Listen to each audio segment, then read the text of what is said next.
football fan were formed.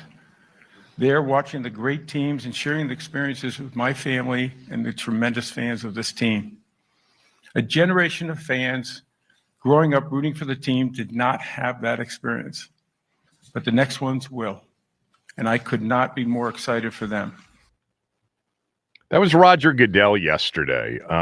I loved what he said there, and I'll explain why in a few minutes. On the show today, you're going to hear Chris Cooley's film breakdown of Josh Connerly Jr. We'll get to that a little bit later on this hour. Post-NFL draft odds are out and updated, and Washington's over-under on wins for the 2025 season have actually dropped since the draft.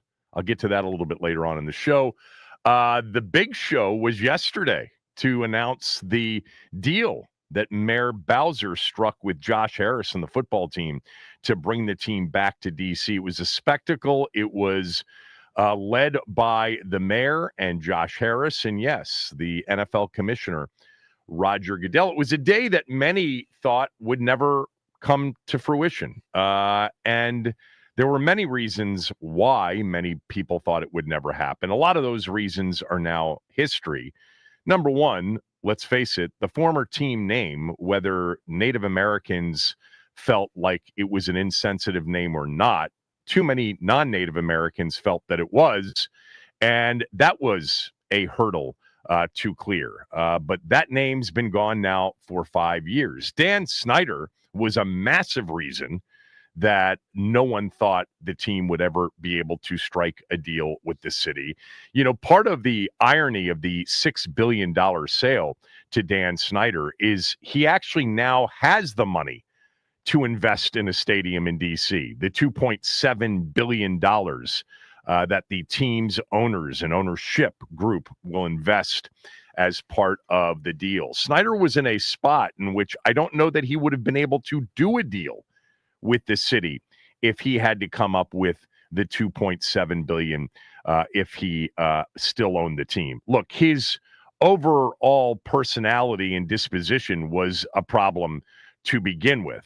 But, you know, a big factor in yesterday's exciting announcement, and everybody was giddy, you know, in a different way, by the way, than the day that Ted, with the governor from Virginia, announced the move to Potomac Yards. There was a delusional giddiness in the room that day, not even understanding that there would be major hurdles to clear, because that particular day there was an air of this is a done deal.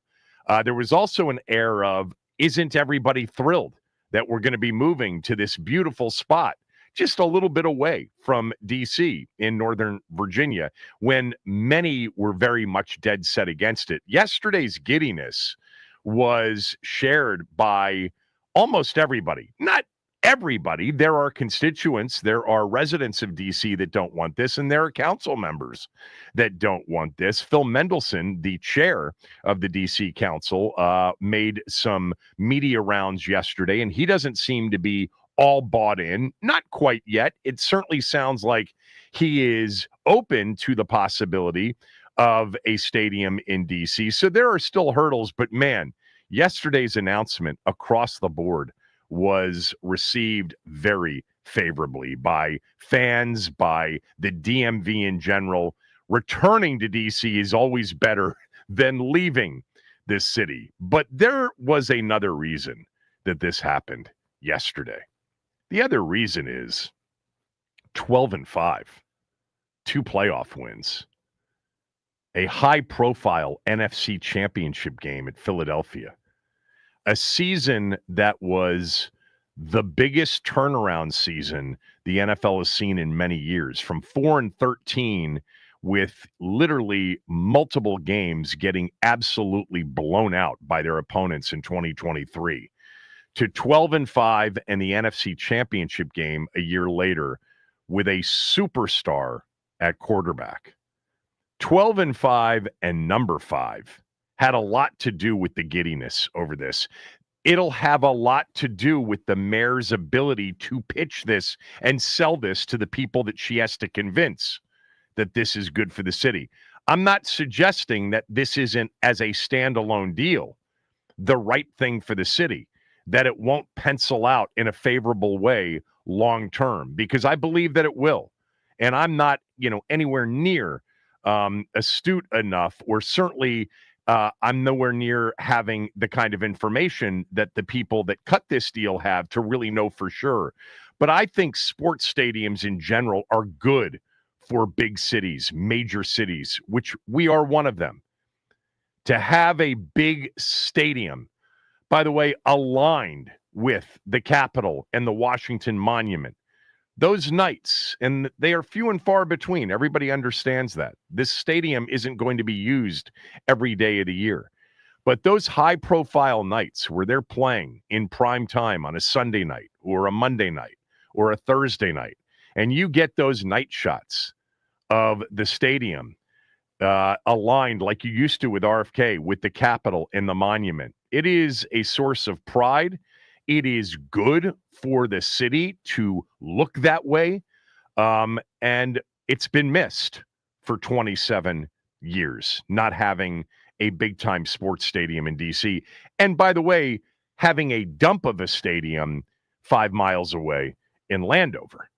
We've already seen major concerts, Taylor Swift, etc., pass, World Cup pass. This area has missed major revenue-generating events because it hasn't had a world-class sports stadium. And now it's going to. But the excitement yesterday, the ability for the mayor to get this done, the ability for her to pitch it and sell it to the right people, it certainly helps when in 5 years there's a vision of a winning team and a Hall of Fame on the verge quarterback. Yeah, I said it. Moving in to the new digs. Now, if they'd gone 5-12 last year and Jaden Daniels had fallen flat on his face and it was clear that they had made a mistake drafting him, would we still have this announcement? Maybe, but it wouldn't be as easy to sell. That's for sure.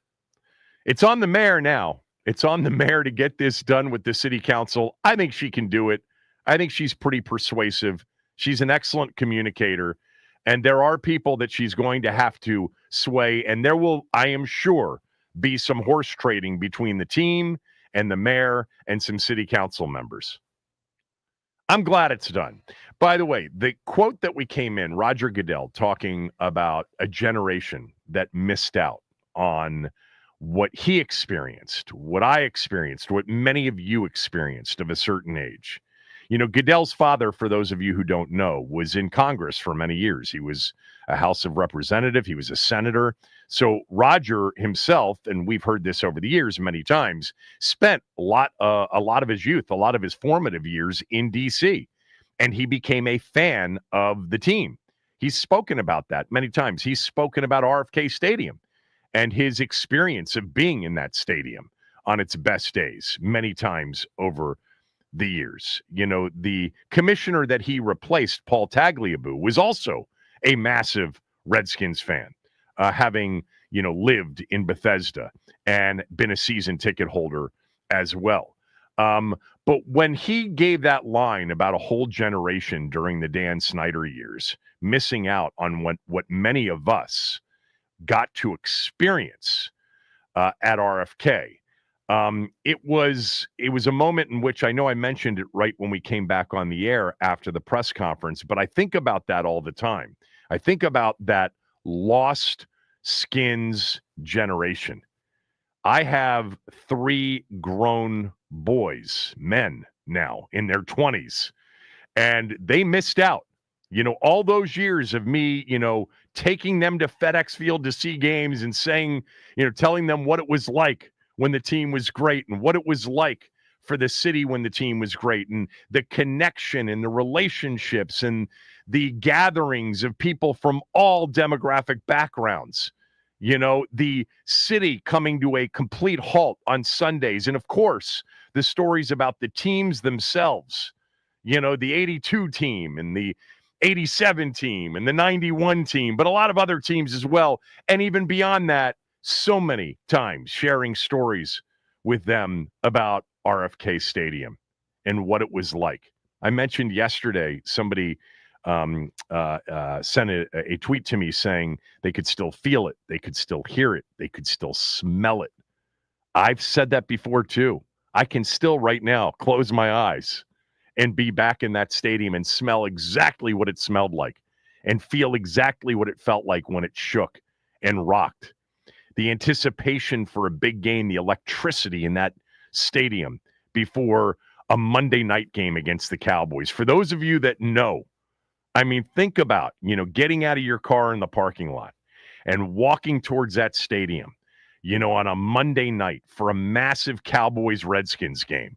And what it was like once you walked into that stadium and you looked through one of those tunnels out onto the field, the electricity was palpable. It was amazing.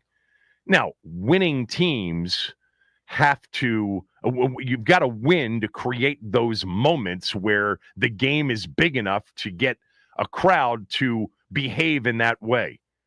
There was nothing like it. In my lifetime, there have been two venues, that have been unlike any other, RFK Stadium and Cole Fieldhouse.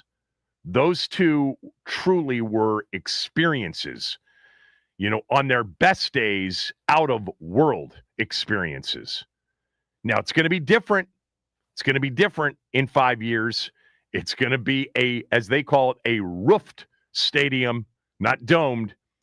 I know that the pictures of what the stadium's going to look like have been going around. I was told by somebody last night that's not actually a rendition of what the stadium is going to look like. They haven't had those renditions by architects done yet. Now, it may end up looking something like that. I would imagine it's going to, kind of mirror SoFi, translucent, cover roof, being able to look out, hopefully being able to look out and see, the Capitol, although you're probably going to have to be pretty high up in your seats to see that. But it'll be different because it'll be indoors. There won't be the tailgating situation. You'll be parking in parking lots, or you'll be taking mass transit if you didn't when you went to RFK. 65,000, not 55,000. But I'm sure it will be beautiful. And the key to everything is bringing winning to that stadium. That stadium will sell itself for the first year or two. And by the way, it won't be cheap. PSLs, season tickets, it won't be cheap. I know Josh Harris has talked about making it affordable. We'll see. We're 5 years away from that. A Super Bowl and maybe another Super Bowl trip with Jaden Daniels, entering his 7th season in the NFL. That's what it would be, right? 7th season. He's got 5 left to get to 6 at Northwest Field in Landover. His 7th season, kind of for a quarterback entering his prime, at 31 years old, the prime of his career. Imagine it is a Super Bowl contender and a recent Super Bowl champion entering that stadium. It's not going to be cheap. There's no way they can make it cheap with the cost being what it was. And it won't be cheap when you're there, but it'll be worth it, I'm sure. Still a hurdle left to clear. The D.C. Council still has to approve it sometime this summer. That appears to be the chronological timeline. That's next. A summer vote. In the meantime, there will be a lot of pitching, a lot of PowerPoints rolled out, a lot of decks rolled out to talk about the upside, the job creation, the revenue generation, the tax base, etc.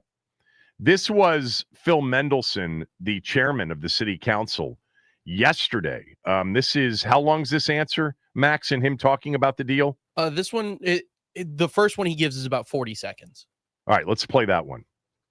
I am shocked that the deal has gone this far, and with some of the terms that I've just learned about, that there was no collaboration or briefing with the council. And I don't want to see a repeat of what we saw in Virginia.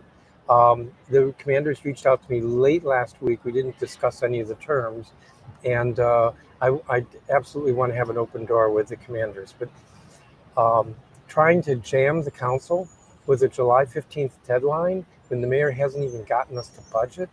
Let me repeat, the mayor will be 7 weeks late in getting us to budget, and that it will be all consuming for the next 2.5 months. Yeah, I don't know how to read these things. There are people out there listening to the chairman that understand him and understand how these things work much better than I do. But certainly, I would imagine that it's not in his best interest or anybody's best interest on the council, which will have the final, approval ability on this thing, to just say, I'm all in. Whatever they give me, I'm all in day one. That's not the best leverage to create in what will be a negotiation over a budget, the fiscal year 26 budget, which will include, at least $500 million for the development of this new stadium. I talked to Eric Flack yesterday after the show on my podcast, and one of the things that, he talked about was, there's been a lot of published reports about the actual expense to taxpayers, et cetera, in the city.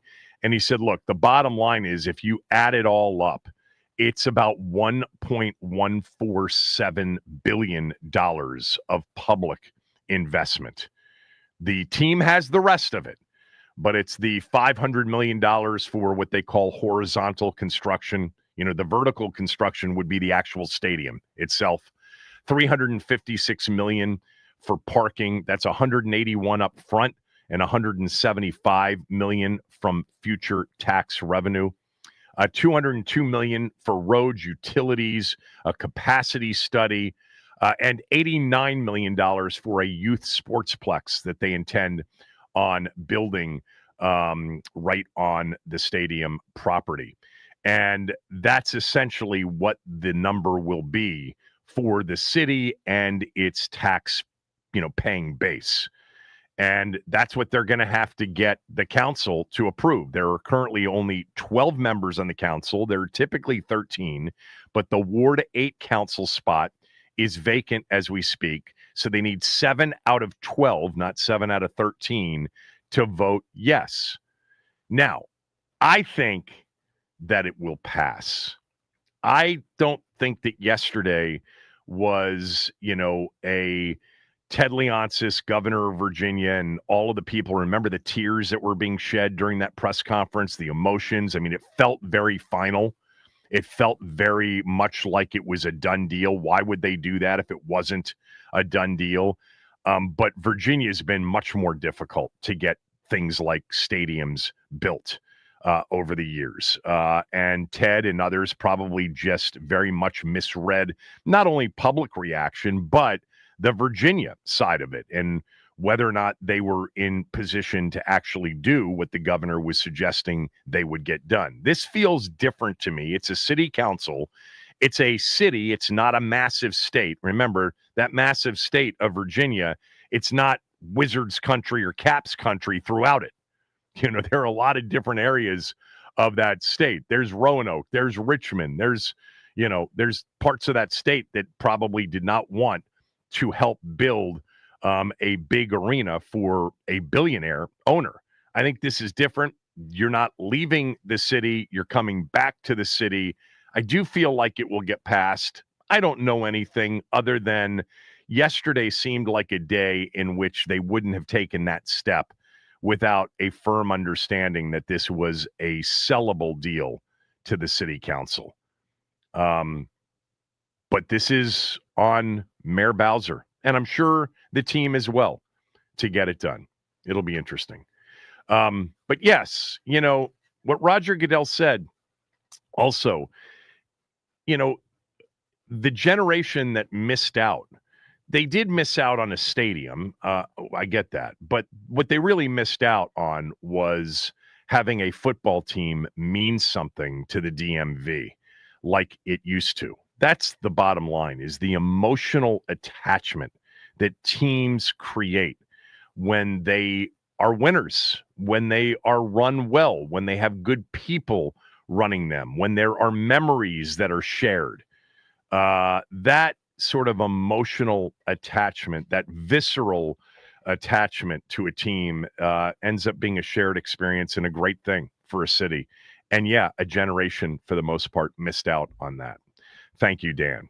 Somebody sent me a note saying, if Dan wants to ever save his legacy or be able to return to DC, he should just throw in $500 million to the deal and just say, you know what? I didn't do a good job. I'm going to help out. Here's $500 million for the city to throw towards the stadium. Yeah, I wouldn't hold my breath. It is pretty cool, though, that if this deal gets done, and I would put it at, certainly 90% plus, we're less than 10 years away from hosting a Super Bowl. Our city, this area, hosting the biggest event you can host in this country. The biggest sports, the biggest pop culture event that you can host is a Super Bowl, and we are now less than 10 years away from hosting that. It'll be quite the week in 2033 or whenever it is. Maybe it's the 2032 season and a February President's Day weekend Super Bowl, by the way, after an 18-game schedule, and maybe even an expanded playoff after that. But we're less than 10 years away from a Super Bowl. No doubt about that. All right. When we come back, I got a what do you got? I am going to talk about something that I haven't talked about in a few days because of the draft, maybe almost a week because of the draft and because of the big stadium announcement yesterday. But I was up late night again last night, and I wasn't watching hockey. More on that next.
Şengün's going to inbound.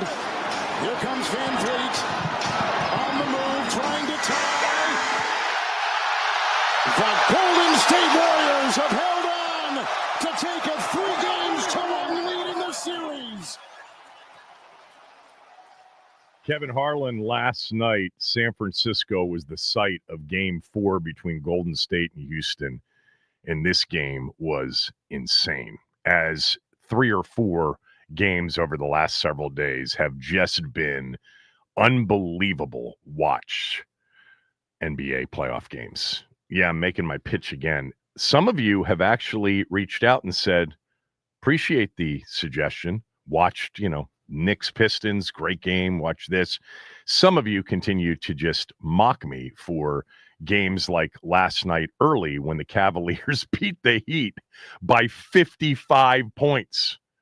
Yes, the first game of the night featured a 138-83 Cleveland win in Miami to complete an easy sweep in which they won by 21 points, by 9 points, by 37 points, and by 55 points.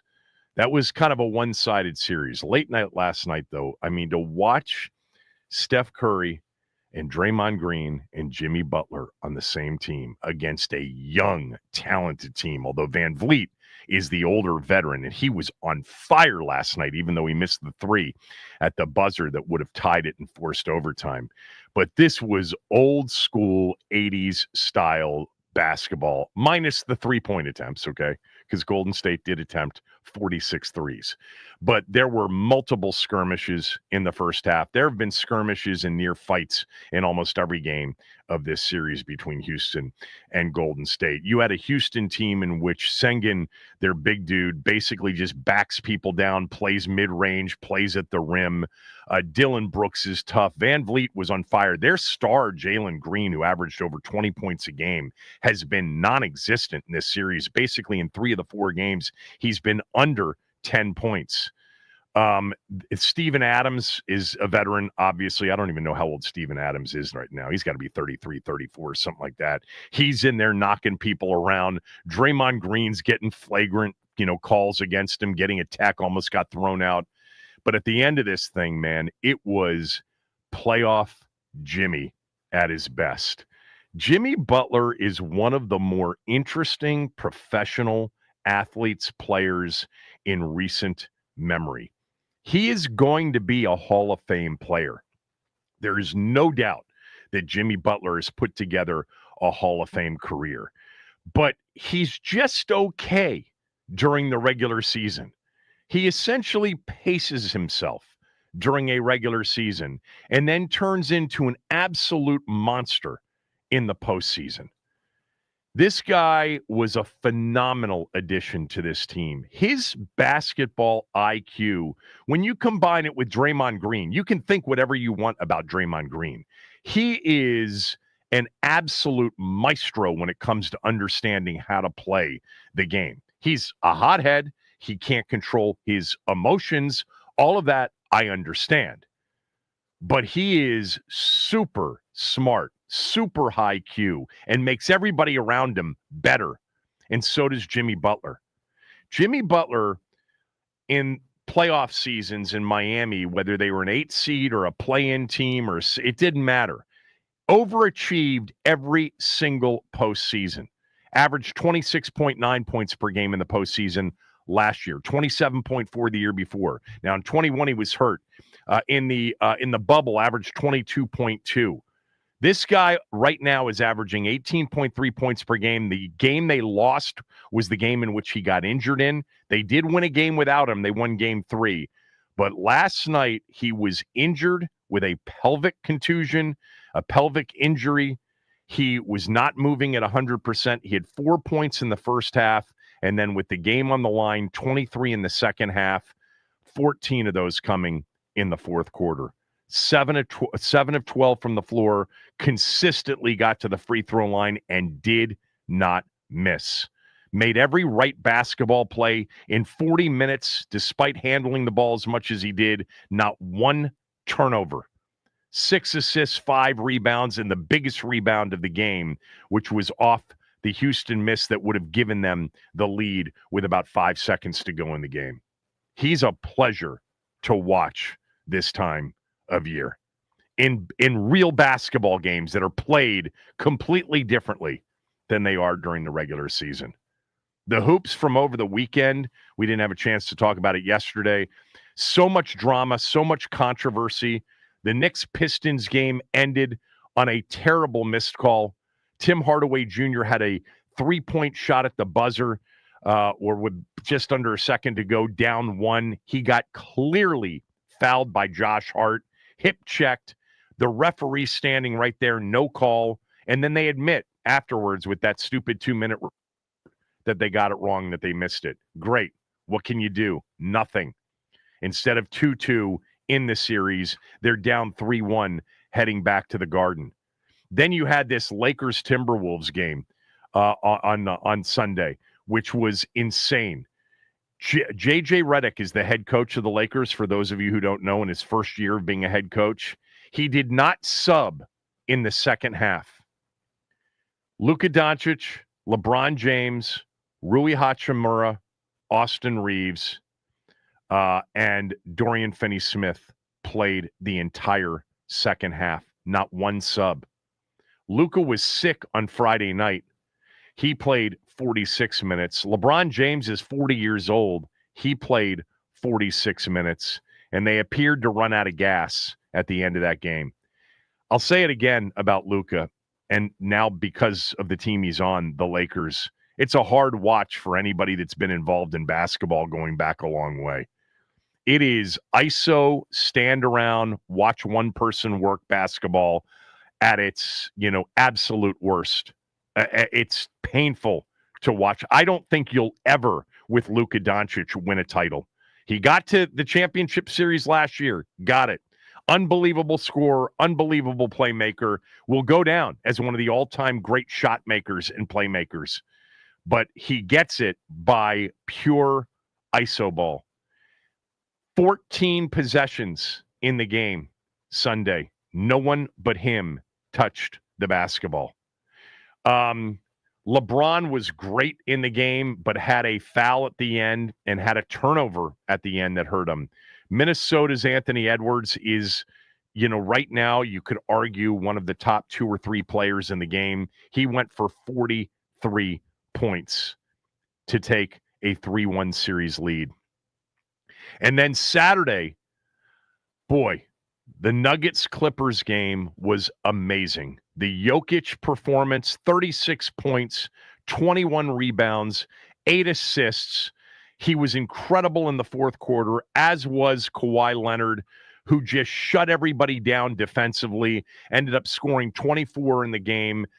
And yet, Jokic, with the game tied at the end, threw up an air ball that Aaron Gordon caught and dunked as the buzzer sounded. It may be the closest buzzer beater in the history of the game.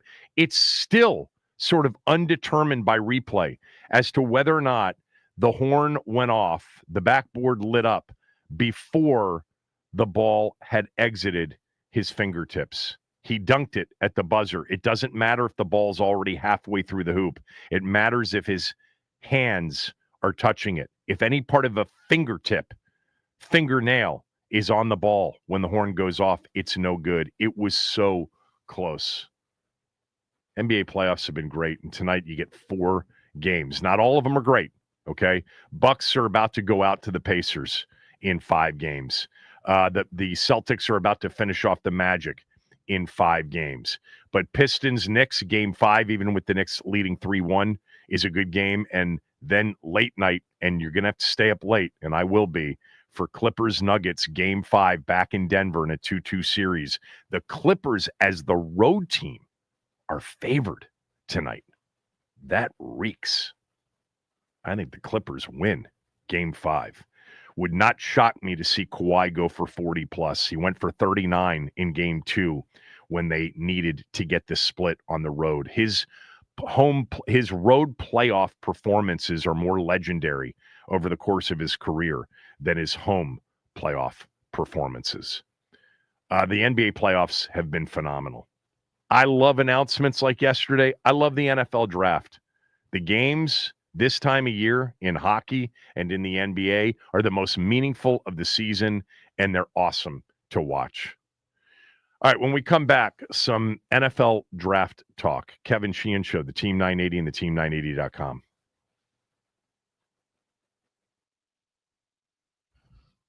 All right. The San Francisco 49ers have locked up George Kittle with a 4-year, $76 million extension that includes $40 million guaranteed. He becomes the highest paid tight end in the National Football League. Yesterday, not a fun day to be a Nats fan as they got smoked by the New York Mets 19-5.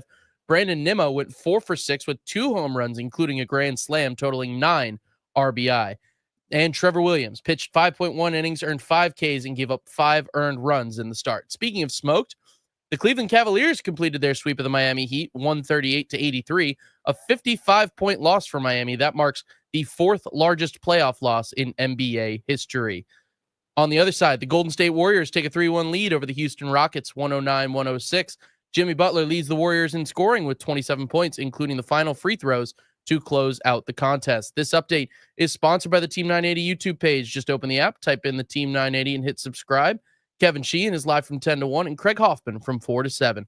Don't forget to like the stream and turn on notifications to stay up to date on all things DC sports. And that's what's trending.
Ben Raby will join us at 11. We'll talk some hockey with Ben. You'll hear Cooley next hour. And then we may get Ben Standing back on the show because he was on with us for a whopping 2.5 minutes yesterday at the very end of the show after the press conference. I got this from Dolph.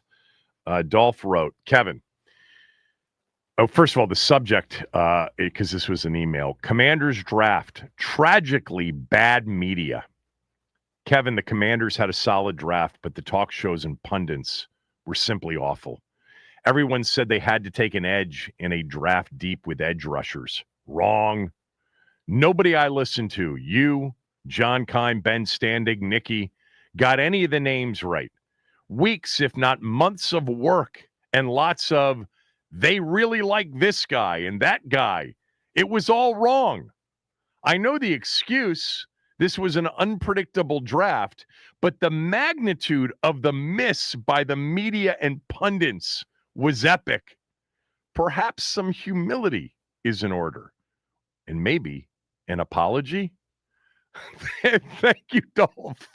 That was outstanding. Yeah, we were talking edge, no doubt. We were talking edge pass rusher a lot. They needed one, and this draft was very deep in edge and defensive ends. So thinking that they would take an edge in a defensive end and mentioning many of the names that we mentioned along the way. And I don't know the names that Kime, although John did come on with me. Nikki came on with me too. All those people came on. We talked a lot of names, and none of those people ended up in a Washington draft class. That is true. But, I mean, are you kidding me? Seriously. I mean, is this your first draft? Like, is this the first draft you've actually watched and consumed? Come on, man. Nobody gets this thing right. Especially, by the way, if you're picking at 29. You know, picking and mocking out the top 5 typically isn't that hard. So last year, you know, we all had Jaden. We kind of knew it was going to be Jaden. But I wasn't sitting there, you know, holding up my arms in a V saying, I got it right. I got Jalen right. I've been predicting. Look, I love the player. And I was thrilled they did it, and I would have criticized them had they not picked him. But everybody knew when we got to draft day they were going to pick him. This is the draft that is. This is tops on the list of things we talk about during the course of the 12-month sports calendar that we don't know anything about. We don't know anything. That's why these grades that come afterwards and, you know, let Adam cook and Adam's playing chess. Everybody else is playing checkers. How do you know? You don't know anything. This is the number one. We don't know anything. You know how I know that? Because the people that get paid millions of dollars a year to do this for teams, they don't get it right most of the time. Now, I know what you're referring to, Dolph. You're referring to more of the predictions of what Washington would do. Because we don't know. There were a lot of players that I discussed heading into the draft. And really, my conversations were more about the players that I liked. Yes, I thought some of those players would not be good fits for Washington, and others might be. But, you know, you can't really predict at 29. And by the way, 5 picks, you know, late in the round in each of these rounds. You don't know what options are going to exist when they're on the clock. Look, I love the conversation about the draft. I love the draft. I've always loved the draft. But I'm not, you know, sitting here telling you that I've got their whole draft pegged out perfectly or that everybody that I've looked at is going to end up being great. This is a 35 to 40% business when it's done well by the people who do it well. And you don't know for 3 years. Somebody sent me an email too saying, you throw that figure out a lot. How do you know? Well, PFF did a thing a while back, and I couldn't find that one, but I found an updated study in which essentially they looked at down the road snap counts. They, rather than trying to define what a, you know, meaningful contributor was, they looked at snap counts and snap counts by positions because, you know, snap counts are different position by position. And, there are certain positions that actually have a long-term better chance of being contributors. Interior linemen, both sides of the ball, tend to have better chances, whereas a lot of skill position players don't. And certainly first-rounders have a better chance than the rest of your draft.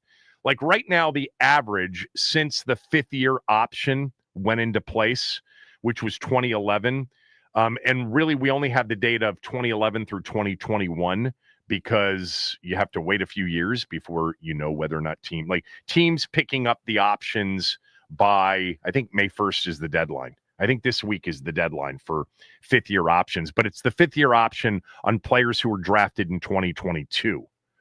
So for 2011 through 2021, I saw essentially 59.8% of first rounders were either extended or the fifth-year options were picked up.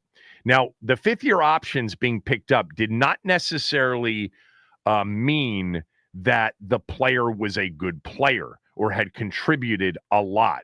It was at times, sometimes like, we got to give it one more shot here. We got to pick up the fifth-year option and just give it another shot. But still, that means on first rounders, you're talking about essentially 40.8%, 40.2% don't work out. That's first round.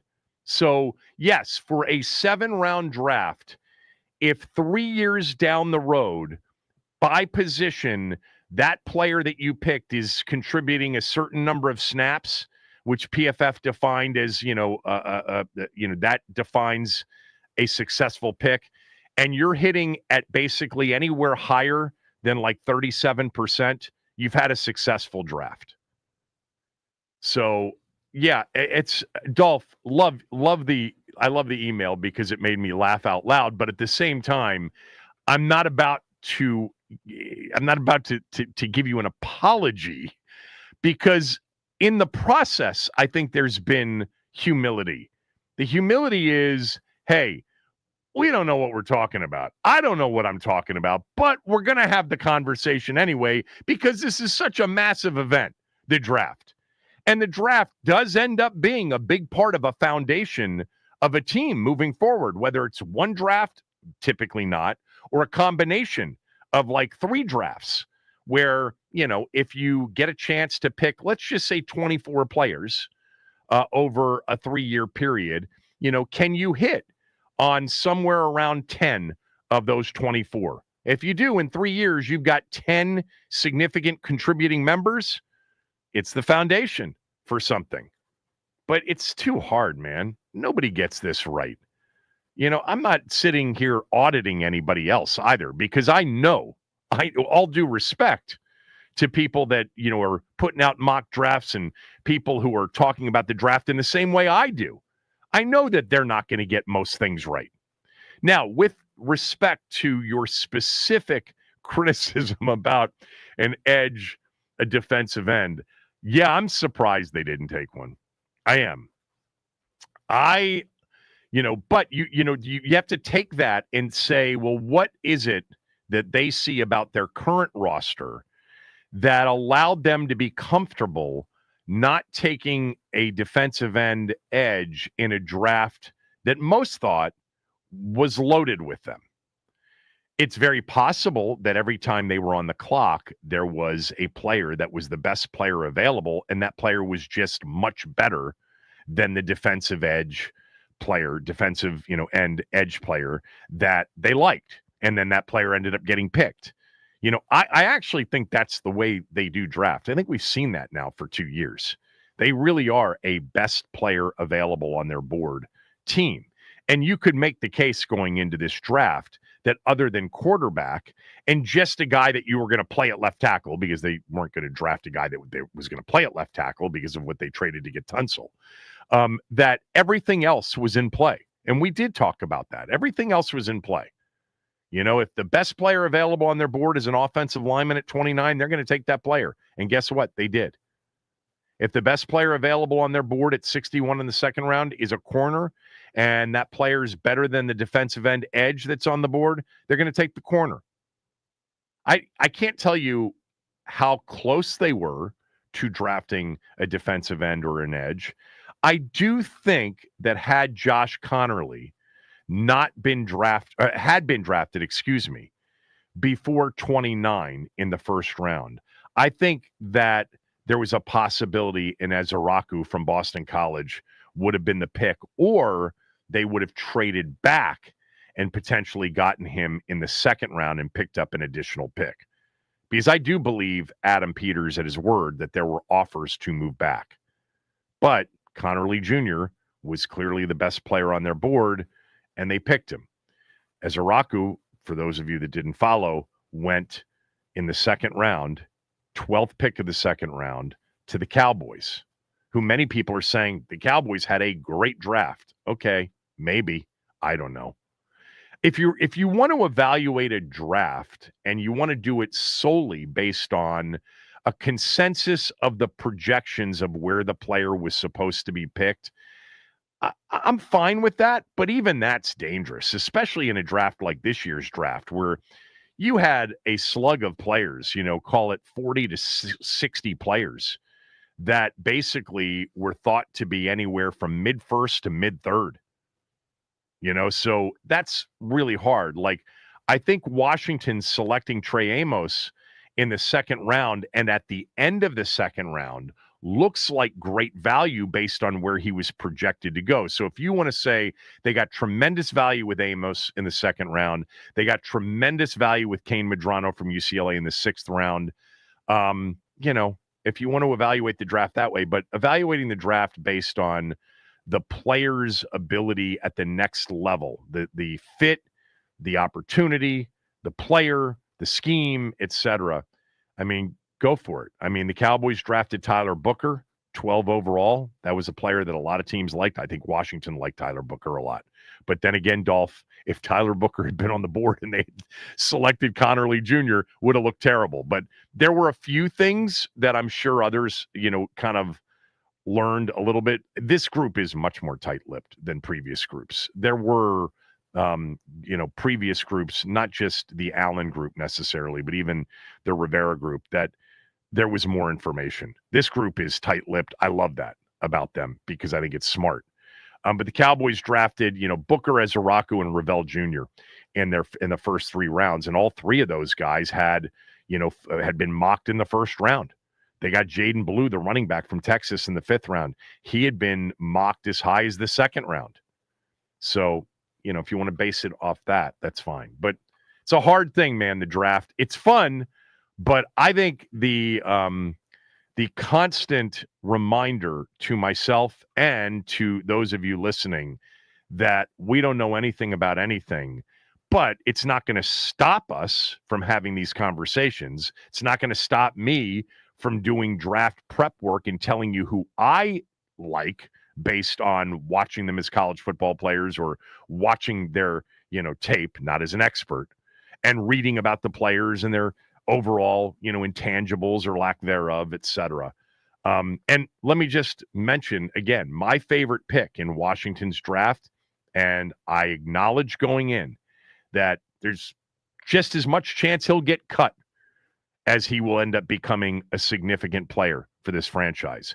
But I loved watching Kane Medrano, the linebacker from UCLA, over the weekend. He's not a player that I spent any time looking at before the draft. I should have, because he was a top 30 visit, but he was the most athletic linebacker in terms of 40 time, ran 4.46.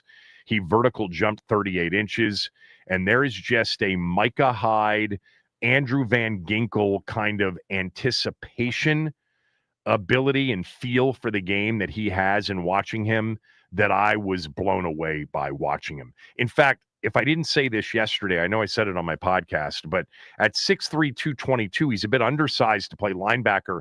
He actually looks like more of a safety. I don't know where they'll play him, but he's the guy that I'm excited to see when we get to training camp and beyond, because he's just got that playmaking, that instinctive, feel for where the ball's going to be and timing it up right. I like him. And watching all these players, there was something to like about a lot of them, for sure. But again, scheme, fit, opportunity, then all of the intangible stuff, all that stuff matters.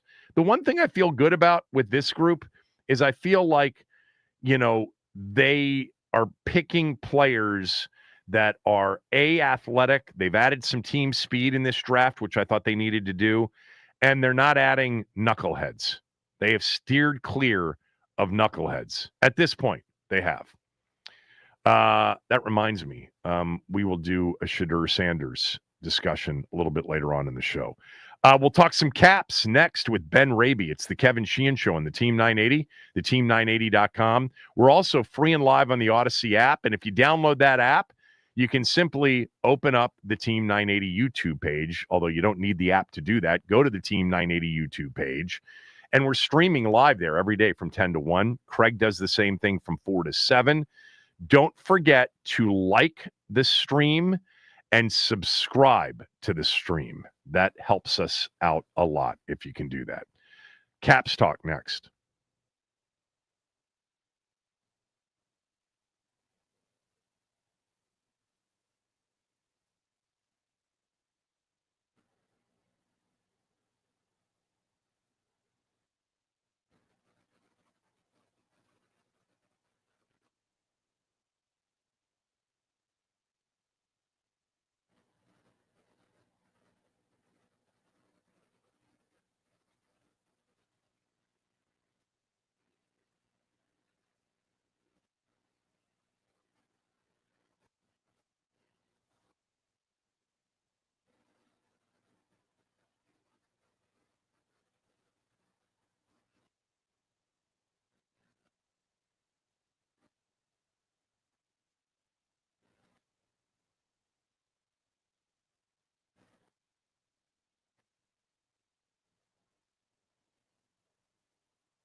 Alertly will play it ahead, and Montreal is going to put Caulfield to the bench. Big line trading and heading off. Here's Mangiapane coming down the middle. He scores! Andrew Mangiapane scores from the high slot, coming into the zone. He just beat Jakub Dobeš with 3:37 to go in the third. It's 3-2 Washington. And that stood as the game winner, John Walton, on the call on our sister station, home of the Caps, 106.7 The Fan. 3:37 left in the third period the other night, a game in which they entered the third trailing 2-1 with Montreal threatening to even up this series. But after that, a couple of empty netters, and the Caps are back home tomorrow night with a chance to put the Canadians away in 5 with a 3-1 series lead. Joining us right now is my friend Ben Raby. Ben covers hockey for the Hockey News for Sirius XM, was many, many years part of the Caps radio broadcast as well. I love talking hockey with Ben because he knows a lot more about hockey than I do. So I want to start with the hit by Tom Wilson the other night, because their goalie, Jakub Dobish, essentially said, I guess, quote, the rules don't apply for everyone in this league, close quote, implying that should have been penalized. That led to the game tying goal earlier in the third period when the Caps were down 2-1. So should it have been penalized or not? I like the hit. I like that type of game, Kevin, and you're right. It led directly to the game tying goal. It changed the momentum of the entire game and the remainder of the third period. The hit itself, I was okay with. I will say, objectively speaking, Kevin, there was a lot that was called in the game earlier on the night. Again, this was in the third period. There were some ticky-tack calls made earlier, okay, against both teams. So you could make the case, if you are whistling the infractions that were called in periods 1 and 2, you could make an argument that this could have been called as well. I can see that. That being said, I personally feel, and again, this is on both sides, Kevin, Montreal and Washington, there were a lot of things that were called early on the night that really you can raise your hands and say, what were those called for? So a lot of the interference calls, right? Yeah, interference, a slash on John Carlson. I mean, there were multiple examples, again, on both sides. And it started very early on. The opening couple of minutes of the game, there's a penalty on Caps defenseman Alexander Alexiev. And again, I keep saying, I point to this is on both sides. Capitals had a 5-on-3 power play opportunity in the second period. Montreal had a very valid case. It should have still been 5-on-5. There were ticky-tack calls on both sides. But if that's the way the game was being called, you could then make the argument that Tom Wilson crossed the line in the third period. I don't personally feel that way. I side on the fact that very few of these should have been called anyways. And the hit that Tom Wilson delivered, I was okay with. That's a thunderous hit. Just real quickly, what would have made the hit illegal? Because it was debatable as to whether or not there was contact with the head, I thought. But although the player himself looked a bit wobbly heading off the ice and did not come back into the game. You can make the case for a charge. You can make the case for a charge. I would not necessarily do that, but that's the infraction I would be called. It would have been a 2-minute minor. But again, it's certainly the nature of the hit and the fact that seconds later, down at the other end of the ice, again, this was in the neutral zone, but down in the offensive zone, Brandon Newham scores the goal. Certainly it garnered plenty of attention given what happened seconds after. Had play just continued, had it been whistled seconds later and offside, etc., who knows if it would be such a big conversation. But obviously the result seconds later lends itself to opening the debate. Is that a play? I'm ignorant to this, so if this is obviously being looked at right now, I apologize for not knowing it, although I've tried to find it before the show started. But is this a play that the league reviews after the fact and can fine him? Could. I don't think there's necessarily that taking place. The league always likes to say, Kevin, they review everything. Everything gets looked at after the fact. So I'm sure it was, whether it was advertised or not. That's sort of a company line by the NHL. They look at everything, and certainly number 43 has a reputation, has a track record. I'm sure it was looked at. I'm sure Montreal, the Canadiens, would have knocked on the door of the league office as well, encouraging them, hey, well, take a look at that play. But haven't heard anything regarding any supplemental discipline or a fine, which isn't to say a fine isn't coming, but haven't necessarily heard anything. And then there won't be a suspension. It's not a suspendable play. That's not what it was. At Ben Raby 31 on X on Twitter. So if someone had missed all 4 of the games played so far, how would you summarize the series other than saying the Caps are up 3-1? I would summarize it in part by saying the Canadians have hung around thanks in part to the better special teams play. The Canadians have 5 power play goals compared to the Capitals with just 1.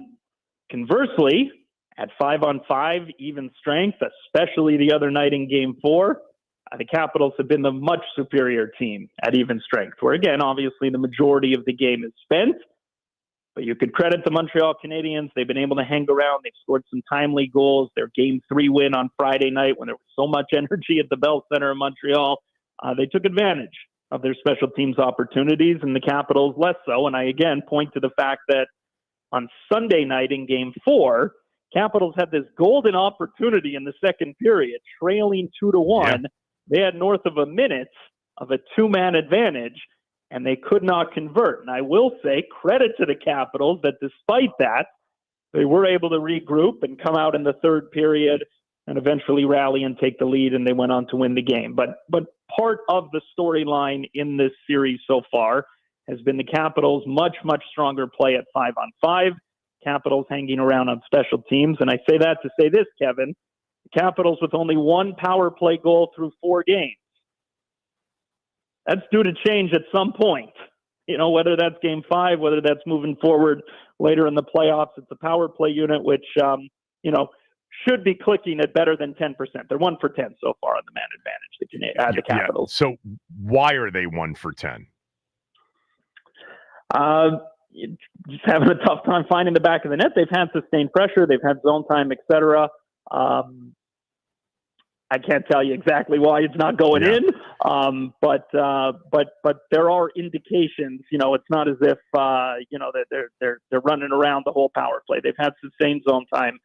They've been in control. They have the personnel, and should mention as well. This doesn't impact the power play, but should mention they could potentially be getting a boost as well, even more so at 5-on-5, which I'm referring to with the potential addition or return, I should say, of Alexei Protas, 30-goal scorer in the regular season. His return, it's been inching closer. From all indications, seems he could be back for Game 5 as well. So that's another encouraging sign there. Has Montreal missed their starting goaltender, who I thought was outstanding, for the first 2.5 games, Montembeault? Yeah. No, Jakub Dobeš is a good goaltender as well. Came on late in the regular season, and I thought did a great job when he came on in relief in Game 3, at least giving the Canadians the opportunity to rally for that win. So I wouldn't necessarily say it's that much of a drop-off. I will say the other angle from a Cap side of things is you did have the return in Game 4, perhaps surprisingly, of Logan Thompson. We didn't necessarily know that. Didn't look good the way he left Game 3. And I'll say from a big picture standpoint here, Kevin, you have to go back years ago, the last time the Capitals really had an advantage in series in the goaltending head-to-head. You really have to go back to the Braden Holtby years. You've got to go back to either 2019 against Carolina or 2020, the bubble series against the New York Islanders. Since then, it's been a little bit of a revolving door in these parts with starting goaltenders, Samsonov, and Vitek Vanacek, et cetera, names from the past. They have not had a goaltending edge in a postseason series in quite some time. And even if Montembeault was healthy and still in this series, the way Logan Thompson has showed himself has been outstanding. He's been terrific. Keep in mind, missed the end of the regular season with a concussion, came back for Game 1. He has been outstanding, and certainly his return in Game 4 shouldn't be overlooked either. He really has been. I was going to ask you real quickly about the Caulfield, and by the way, he's been an impressive player in this series for Montreal. Whether or not that particular power play goal that gave Montreal a 2-1 lead in the second period, if that was one of those bad goals allowed. You can make the case. It's a pretty lethal shot Caulfield has as well. And that was a power play goal. And again, both Montreal goals on Sunday night in Game 4 were on the man advantage. But should mention as well, one of the storylines and one of the angles for Montreal's side of things is they have a terrific number one line. They've been very good at even strength, that trio of Caulfield, Nick Suzuki, and Yaroslav Slavkovsky. And tomorrow night, with the Capitals coming back home, the advantage of the last change, they had their hands full in Montreal with that trio. And the Canadians, when you're the home team, you have the advantage of putting your players out second. Right. You see what the visiting team puts out. They were matching that line, the Canadians were, as much as possible against Ovechkin in the number one line. The series shifts back to D.C. It will allow the Capitals and Spencer Carberry, anytime the number one line for the Canadians goes out, he's going to put Nick Dowd and Radish and Duhaime, the fourth line for the Capitals, the quote-unquote shutdown line. He'll have that advantage because that trio really gives the Capitals a handful. And not to downplay the offensive weapons and capabilities the Canadians have, but it really starts with those three. They're so good. They have been great in this series. And at least from a Caps perspective, you'll have the opportunity to at least put yourself in better position to contain them with the advantage of the last change here in Game 5. Look, we've all been around here long enough to know it's never over until it's over with the Caps in the postseason. But 3-1 coming back home. They'll have 2 home games of the final 3 if they need them. Hopefully they won't. Let's just assume for a moment that they do advance. What's the matchup look like against Carolina in the second round? Because it looks like Carolina, with a 3-1 series lead against New Jersey, will advance as well. It's a tough one. It's a real intriguing one. Carolina gave the Capitals a tough time. They played twice late in the season, just in April, just in the past couple of weeks. Carolina had a blowout win in their place in Raleigh, and then they met the following week here in D.C. The Capitals had to rally in the third period to force overtime, eventually won the game in a shootout. It's a pesky Carolina team that certainly wouldn't be intimidated by any means of the Capitals. They've matched up very well against them. And it's a team, again, we're looking ahead now of this potential series, but it's a team in Carolina. Their mantra is they shoot everything. They lead the league in shots on goal. They'll shoot from anywhere. That's what they do. They're a high volume shot team. Capitals know this, of course, but it could be a busy series for Logan Thompson. We'll put it that way. They're a very aggressive team once they gain the blue line, Carolina. Overall, Ben, in this postseason, I mean, the West has had, I think every series is 2-2, although I guess after last night, Dallas is up 3-2. Who's been super impressive so far here in the first round? I have to think about that for a minute. I'm impressed that the St. Louis Blues have earned back-to-back blowout wins over top-seeded Winnipeg out west. Right. In both games, Connor Hellebuck, arguably the best goalie in the league, had to be pulled. I think St. Louis and what they've been able to do to get themselves back in the series is impressive. And even if Winnipeg, again, the top seed out west, even if they move on to face the winner of Colorado, Dallas, I do wonder if, a piece of them has, taken a hit here as far as what the Blues have been able to do to them. So the Blues' ability to claw their way back in the series has impressed. And I'll say on the Eastern side of things, there's always drama, surrounding the Toronto Maple Leafs. To make a comparison, they're sort of the Dallas Cowboys, right? They're the team with a long history, but seemingly can't get over the hump in the postseason. They take up a lot of oxygen. And I will say they've had this first-round series against Ottawa, the Battle of Ontario, and it's been relatively quiet and businesslike for Toronto.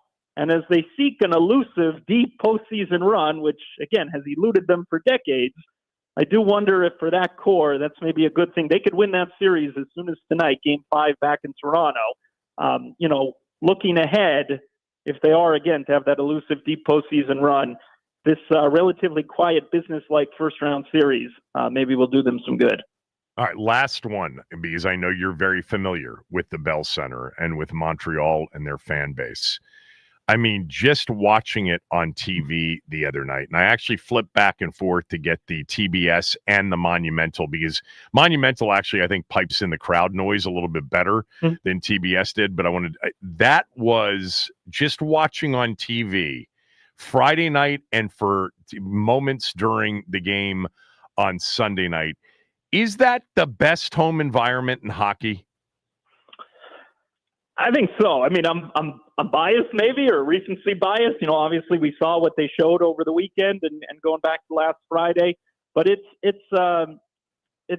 really special. And one of the things, and again, having grown up there's bias there too, but Kevin, the thing about going to a game in Montreal is that, and this is growing now, even with more females playing hockey on the regular, but every male in the building, okay, has played the game at some level, Right. whether it's, and everything, people there know the game and they know when to get involved and when to get excited for subtle plays, for little things. And then you combine that with the energy before the game, the presentation before the game, the all the pregame pomp and circumstance that surrounds it in Montreal. There's a lot of things that go into making it a very special atmosphere. And especially at this time of year, which it's been a while in Montreal. They reached the Cup final in the COVID year when attendance was very limited, Right. especially in Canada. They've waited 8 years, right, to have a sold-out building for a playoff game. There's a lot of pent-up energy, I think, leading up to Friday night especially. And you combine that again with the passion, with the knowledge of the fan base. It's a lot of things that go into making it a very, very special building, special place to watch a game. I had a friend of mine reach out to me over the weekend and say, Montreal for a playoff game should be on your bucket list. It's as good as anything that he's been to, and he's been to a bunch of sporting events in a lot of different places, but he said it was insane on Friday night. Thanks for doing this. Hope you're well. Yeah, likewise, Kevin. Thank you very much. Ben Raby, everybody, at Ben Raby31 on X and on Twitter.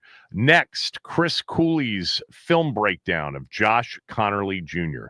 Right after these words from a few of our sponsors. Don't forget, you can stream us now live on our Team 980 YouTube page.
So there is some news related to the football team. Washington, according to Tom Pelissaro at the NFL Network, has signed veteran kicker Matt Gay to a 1-year, $4.25 million fully guaranteed contract. According to Pelissaro, it is the most fully guaranteed money for a kicker on a 1-year deal in NFL history. He can earn up to $5 million with reachable incentives. So what are they getting in Matt Gay? Matt Gay's kicked for 6 years in the NFL, was drafted by Tampa, kicked with the Rams for 3 years in 2020, 2021, and 2022. The last 2 years in Indianapolis. So the last 5 years, the majority of his games have been indoors.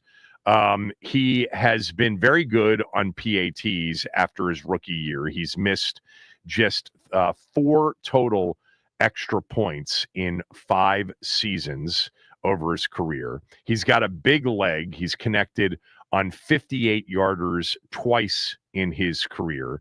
By the way, he holds the NFL record for the most 50-plus yard field goals in a game. He kicked 4 on September 24th, 2023 at home against the Ravens. His 58-yarder as a rookie is the longest field goal by a rookie kicker in NFL history. He also had a run of the most successful field goal attempts by a rookie kicker. He made 27 in a row. That's tied for the best all time with Martin Gramatica. But again, that was as a rookie. And in recent years in Indianapolis, he has struggled a little bit more on field goal percentage. He had his career, after his rookie season, his career low in 2023 at 80.5%. Now he was 33 of 41. 5 of the 8 misses came from 50 plus. And then last year, all 6 of his missed field goals, he was 83.8%. He was 31 to 37, came from 50 plus. He was 3 for 9 on 50-yard plus field goals. Inside 50 last year, he was perfect. He was 28 for 28 on kicks inside 40 last year for Indy. The year before on kicks inside 40, he missed 2. He was 26 of 28 that year. Matt Gay signed, and by the way, Zane Gonzalez released. If you didn't know, he was re-signed to a very minimal deal to be a part of the roster, the training camp roster. We always thought there was a chance they would be looking for another kicker. They found him. Matt Gay signing a fully guaranteed 4.25? What did Pelissaro say? $4.25 million fully guaranteed means he's going to be the kicker in 2025, unless he absolutely soils himself in preseason training camp or maybe even early in the season.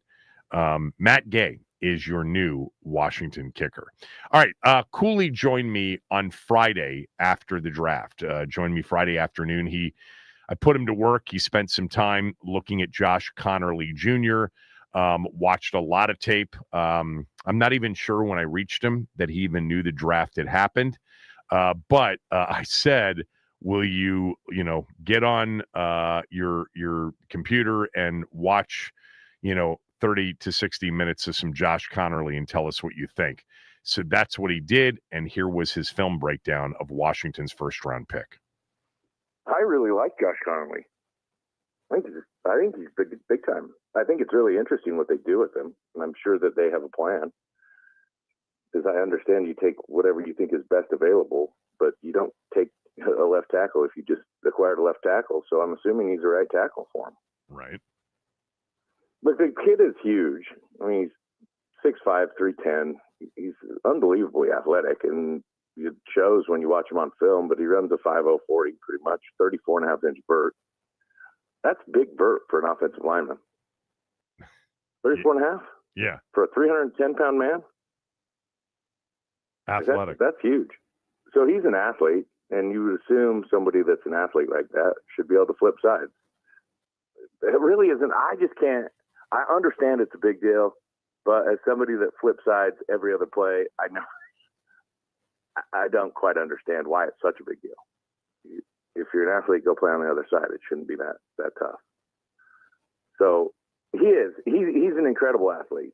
The first thing that jumps off the page to me with him is his footwork. And when I watch him in the run game, especially when they run at him, like their front side zone towards him, they run that zone play towards him, and he's got to stretch and overtake a defensive end who's wider. He does a really good job with it.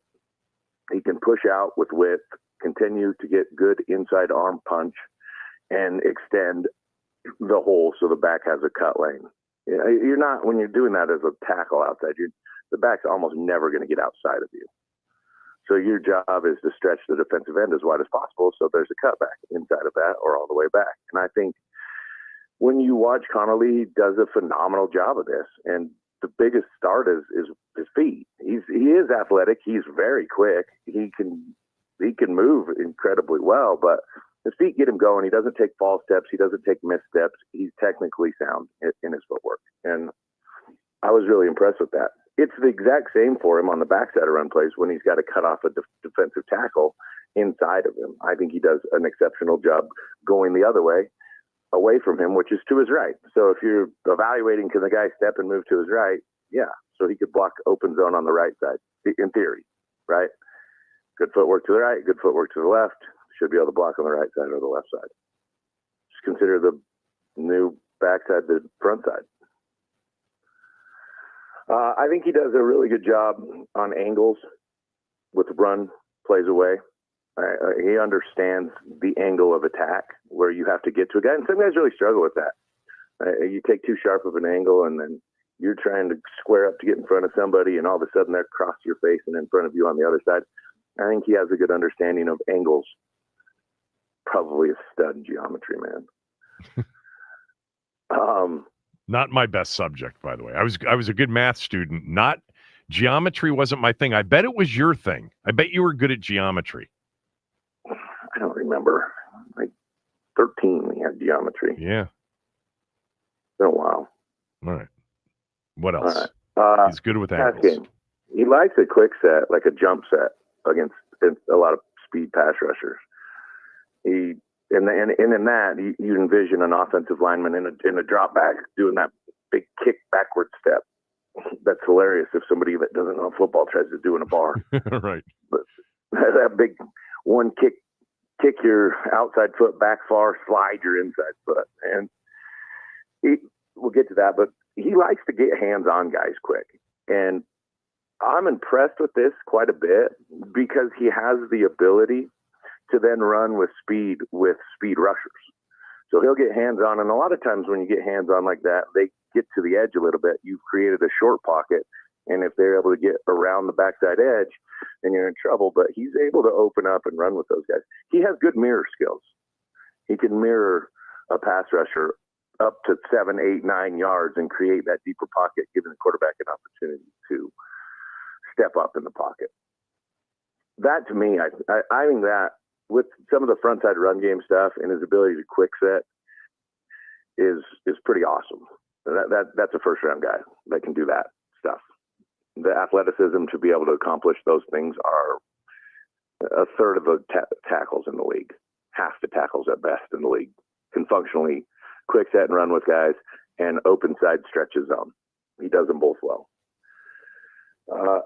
When he is in a deep set situation, I think it's really sound. A lot of tackles will deep set and they'll start to kick and they'll open their outside hip up. And you don't want to do that. You want to stay square to the line of scrimmage. He does a good job of keeping his body square to the line of scrimmage until he makes contact. And then he'll open up a little bit, but he's really square and he creates a problem for those rushers. They can't come underneath well. And it's a wide angle for them to get around the corner. So he sets himself up well with that. He has good patience with his hands in pass game. A lot of times offensive linemen want to lean their hands out or reach their hands out for guys, which makes their body lean over, and then they're susceptible to anything a pass rusher wants to do. He has good posture. He waits. He times his punch up well. and does a good job with his hand punch. I think he's really effective with that. He sees twists and edges, blitzes really well. And again, going back to the last thing I just said, where he's able to stay square, he's able to keep good vision with things like that. He's not turned, so he can go back the other way. So when you get twist rushers or blitzers off the edge or inside, he's able to pick those things up. So 1, good square set. 2, good vision, good understanding of where he's got to go, and ability to get there with speed. All those things are massive positives. I mean, you watch the kid and watch him against Abdul Carter, who went third from Penn State. Yeah. Watch him against Ohio State, and against big time players, he's a big time player. He doesn't struggle when he gets to a different level of pass rusher, which makes him a first round pick. You know, you'd look at a lot of guys and say, hey, they're great when they play Oregon State and good when they play UCLA, which, by the way, the conference thing messes me up anyway. Yeah, but right. They're in the Big point. Ten. They were in the great, Big Ten. He's great. He's great against Maryland, and he was a stud against Rutgers. Right. No, he's big time against Penn State. He was huge against Ohio State, and he's still functionally doing the same things. He's in no way overwhelmed by talent. I mean, again, that makes him a first round pick. So the positives are incredibly positive. I think on the upside, on the ceiling side with this kid, his athleticism, his current fundamental basis of where he's at is not this guy's good, but we got to teach him a lot. I don't think technically he's pretty sound. Athletically, he's completely there. He's got all the physical skill set. On the negative side, which there's not a ton, man, his block sustain is not phenomenal. He's got a good punch when he gets into guys, but his ability to sustain and keep on blocks is not there yet. And sometimes that's just an attitude deal. Kev, sometimes it's, I'm just going to finish this dude off. He gets the block to where it needs to be, and then he says, okay, I did it. I have no idea what he actually says, but his ability to sustain blocks for an extended period of time is not 100% there. He's got good hands, but once he loses contact, he doesn't always stay with contact. He's got such a big body that it's hard sometimes for them to get around him or get in front of him. This isn't a massive glaring issue. It's a check mark on film, job done. I think some guys just have this nasty streak. Trent Williams would be a good example. Just this nasty streak where the job's done when I finish you on the ground. That's not necessarily our guy here. The only real concern I have is him getting pushed around a little bit. Sometimes he's high, and when a defensive end or D tackle gets hands inside of him, they can push the pocket, and they can push him back more than you think. And, you know, I thought of it like this. You could think maybe he's weak. He's not a strong enough dude. He didn't do the bench press at the combine. The only reason you don't do that as a lineman is you can't get 20. But I don't know if it's necessarily that. And I'm going to give you my comp to what I feel like this is at times. You're playing defense in a basketball game, and you got someone squared up, and they start to back you down to the hoop. Yeah. And you feel like you're playing good defense, and they turn around and shoot, and all of a sudden you realize the hoop's right there. Like, Yeah. how did he get? Like, I don't feel like we went 8 feet towards the hoop here. Like you did to me that one time in your backyard. Yes. Yeah. It's somewhat like that. You're trying to hold your ground without fouling. Yeah. Right. Well, I feel like that's the exact same thing. I don't know if he's really weak. He's massive, but he gets moved backwards more than you'd like. And sometimes this is in the run game as well. He's not overly physical in any way. And he's always got his feet are always moving. And sometimes you just like him to set hard and anchor his back foot and just stop pressure. And so I don't know. He gets on his heels a little bit as his feet start to move, and he's kind of chopping his feet. He doesn't finish fully with his hands, and that is a concern, and that is a weakness that he has in a 5-step drop back or a longer developing pass play, that he's getting pushed into the lap of the quarterback.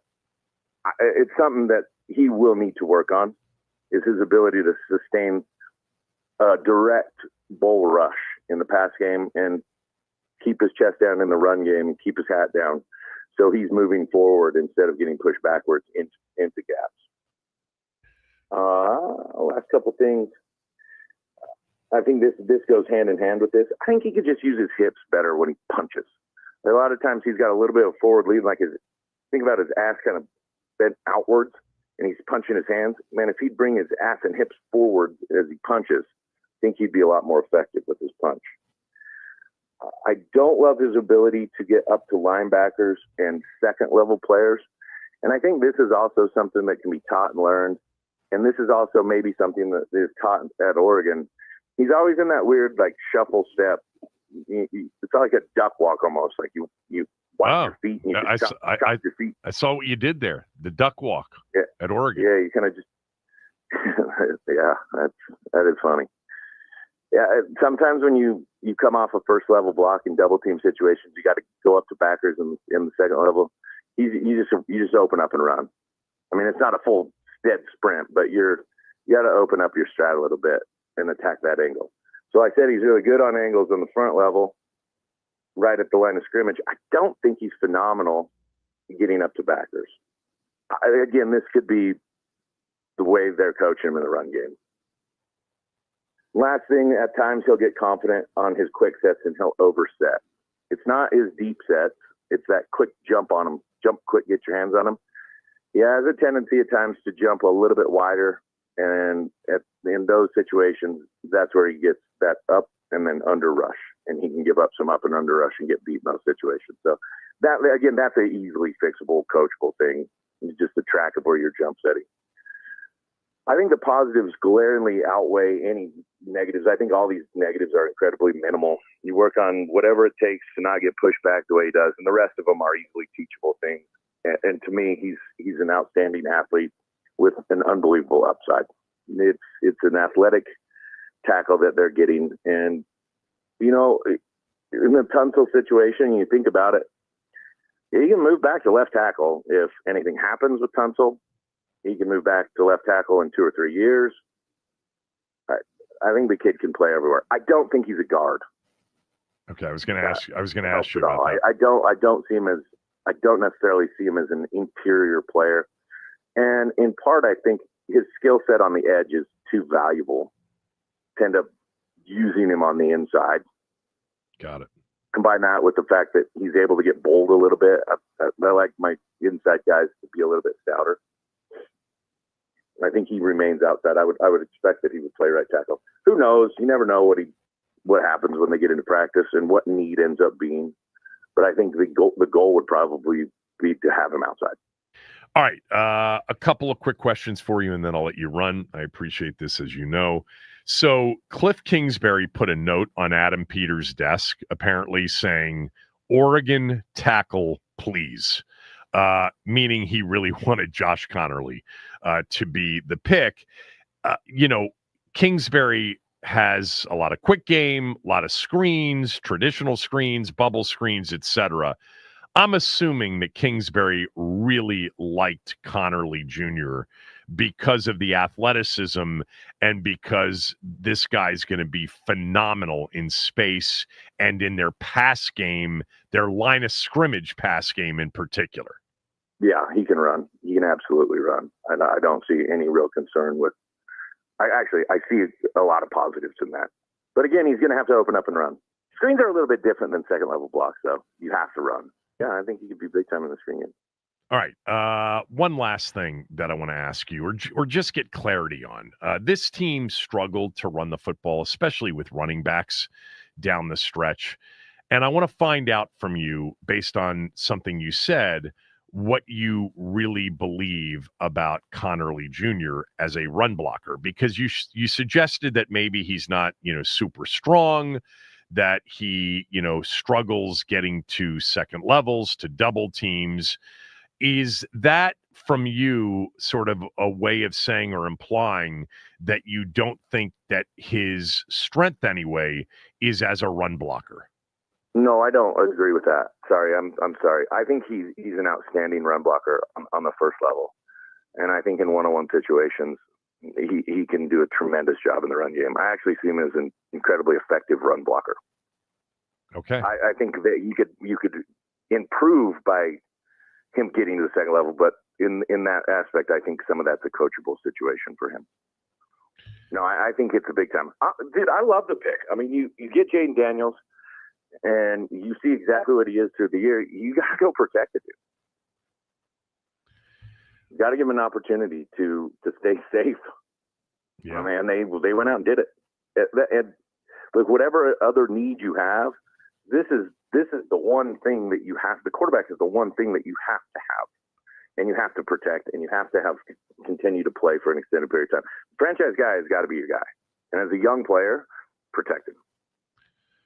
All right, well done. I know you got to run. Much appreciated. That was incredibly helpful and great. I'll talk to you later. Have a good one, bud.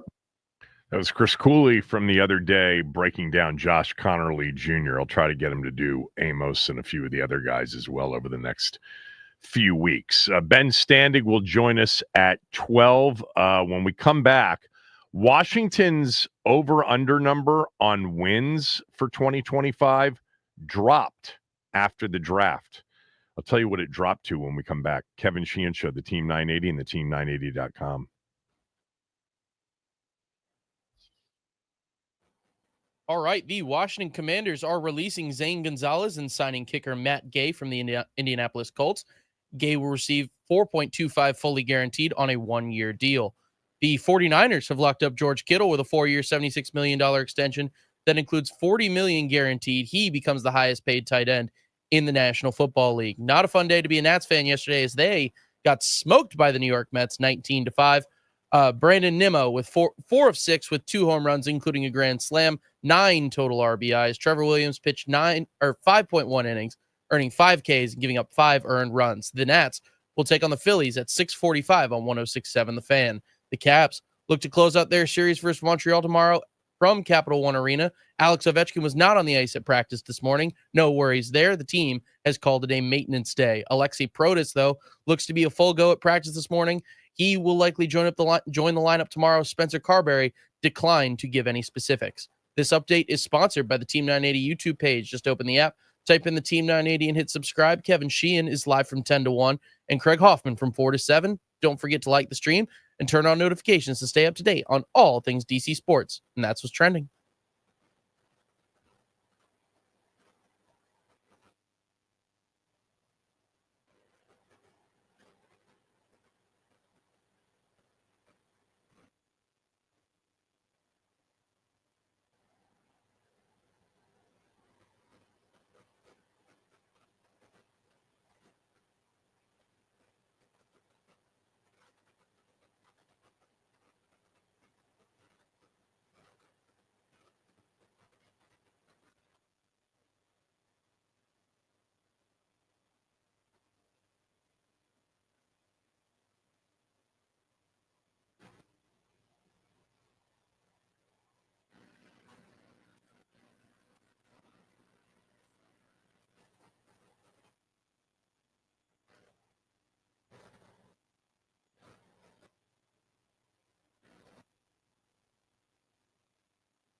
So depending on which sports book you frequent, if you do, the over-under numbers for the NFL season in terms of win totals, most shops put something out before the draft. Washington, in a number of places, was at 10.5. 10.5 would mark the highest over-under win total heading into a season for Washington since 2000. You know, the year in which they, in free agency, signed Deion Sanders, Bruce Smith, Mark Carrier, Jeff George, etc. So the expectations win total-wise were the highest. Now, after the draft, I've seen that drop in multiple spots, including places like BetMGM, to 9.5. So it would seem that the odds makers weren't blown away by their draft.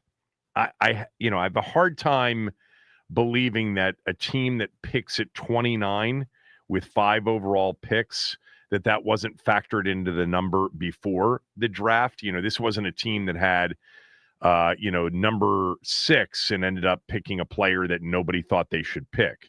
I mean, no one's really knocking the Josh Connerly Jr. pick. The biggest criticism from people out there analyzing Washington's draft is that they didn't get a need position when that need was loaded with players, that being a pass rusher, a defensive end, or an edge.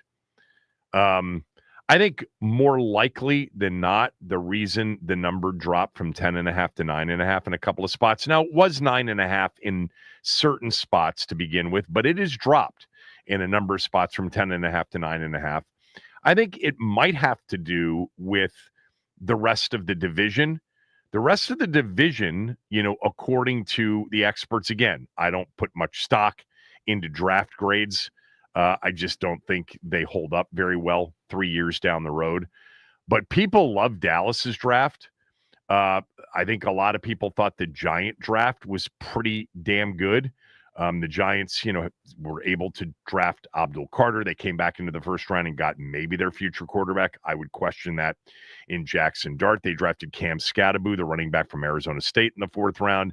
And then, of course, Howie Roseman gets stroked after every draft. But, this team that was so dominant defensively, their first 5 picks were defensive players, including a player that many believe is penciled in as a week 1 starter at safety, Andrew Mukaba from Texas. People loved that pick at the end of the 2nd round. I've seen a lot of people high on Ty Robinson, their 4th round pick in particular. They also, like they seem to do every year, they drafted a quarterback. They drafted the Syracuse quarterback, former Ohio State quarterback, Kyle McCord, in the 6th round. He had a breakout season for him at Syracuse after, finding a rough go of it at Ohio State and Columbus. Their 1st round pick, they actually swapped positions with Kansas City, moved up and took Jahad Campbell, a very highly thought of linebacker out of Alabama, but with some injury issues. And even some question as to whether or not he'll be ready to play in 2025's early portion of the schedule. But remember, Philly lost some stuff defensively too. They lost Darius Slay, they lost C.J. Gardner-Johnson, and I'm forgetting somebody else defensively. But they loaded up on defensive players, even though there was a defense in Philadelphia last year that was as good as any we've seen in recent years. And by the way, it carried them to a Super Bowl win over Kansas City. But they will be loaded on defense again. We'll see what happens with some of their young players. But that would be my guess, is that there was just more positive talk about Philly, because the other thing that happened simultaneously is the division odds. Philadelphia increased their division odds, their NFC East division odds. They went from minus, 175, 180 to minus 145, 150. Washington had actually made it into the plus 180 mark. Now they're at plus 200 to plus 225, depending on where you're looking. What does it mean? Not much. Just gives you an indication of what the odds makers kind of think of the teams right now. and the most, recent update comes after the draft. All right, Ben Standig usually joins us on Monday, and he did join us yesterday. It just so happens he joined us at the end of the press conference, and we had about 2 minutes with Ben. So he'll jump on with me next. Kevin Sheehan Show, the Team 980, and the Team980.com.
So Ben joined us yesterday for about 2.5 minutes. He's back today.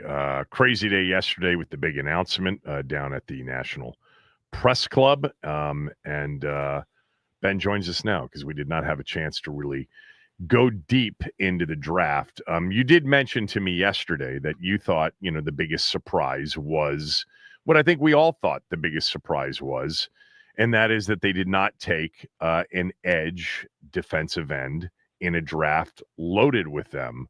Why don't you think they did? Well, I think, when we were discussing the draft, I think my overwhelming thought was we're all trying to pinpoint certain positions or players, but ultimately they put themselves in position through free agency to kind of do whatever they wanted. They didn't have to, feel like they were desperate to get anything. Certainly some positions could use a bump, and, cornerback and offensive line at a minimum were two positions that needed more depth, and at a maximum needed, better options in the starting lineup. They went that way. But see if we can get Ben. Call back. Your phone just keeps kind of breaking up a little bit there. So we'll try to get a cleaner connection with Ben Standing at Ben Standing on X on Twitter. Ben writes for The Athletic. He's got a podcast that's very good called Last Man Standing. I was looking through, because so many people do it, just the draft grades. They're literally like 50 plus outlets that do draft grades after the draft. It's content, for sure. And Washington's, kind of consistently, for what it's worth, I don't think it's worth much, comes in behind the Dallas, Philly, and Giants draft. But I think that more than anything else is because of the number of players. Washington only had 5 players selected in this draft. Dallas picked 9 players in the draft. Philadelphia in this draft selected, hold on, let me just count them, 3, 6, 9, 10 players in the draft. And the Giants selected, they selected 7 players in the draft. So Washington's number is going to probably give it less of an opportunity to be graded highly. Do we have Ben back? We're resetting the phones now. Okay. Let me know when he's back. Mel Kiper, by the way, and I read this yesterday. Mel Kiper's been doing this for how long? 40-something years. He's never apparently given an A+ after a draft because he loves Shedeur Sanders so much. And I'm sure if you were watching the draft on ESPN, you gathered that he gave Cleveland his first ever A+ grade for their draft. Anyway, we have Ben back. So you were answering the question as to why ultimately you think they did not select a pass rusher or a defensive end edge player. The reason again was? Yeah, you can hear me better now? Much better. Okay. Yeah, I mean, look, as we're all trying to look at the specific need. What do they need? What players could fill that need, et cetera. But, I think the overriding factor above everything was that they put themselves in position in free agency to not feel desperate to do anything. In the draft we saw a year ago where they took Johnny Newton, figuring that was the best player available for them. And we weren't talking about defensive tackle as a need, at least for last season. And I think the same thing applies here. We knew, at least I thought, that they needed at a minimum more depth on the offensive line and cornerback, if not, potential upgrades at some starting spots. We knew they needed more speed on both sides of the ball. They did that. So, look, do I think they still need more upside and athleticism at edge? Absolutely. I mean, right now you're looking at, Dorrance Armstrong, who was solid last year, Dietrich Wise, who's been a good vet in his career, but neither one of those guys, combined, they had a half sack less than Dante Fowler, which isn't to say that Dante Fowler is a massive loss because he was limited in other areas. It's just that they don't have anybody on the roster right now who had, more than 5 sacks last year. Really, I think the only guy under 25 years old is last year's 7th round pick, Javonte Jean-Baptiste. So they've got 6 guys that you could start the season with and be like, okay, we have a rotation, but there's minimal upside relative to, some other pass rush scenarios around the league and run stoppers. So, I think it's still a concern, but at the same point, with only 5 picks, there was only so much they were going to be able to do. And all the picks that they did make did address areas that I think we also discussed as spots that they could use help in. So, edge rusher got the short stick, and they'll have to move forward with what they have. Maybe that means going into free agency, but even then, you're not talking about younger athletic guys. You're just talking about more depth and maybe some guys who are a little more proven in some areas than what they have now. Was there a player that you had a sense after talking to people that they are really excited that they were able to get at any point in the draft?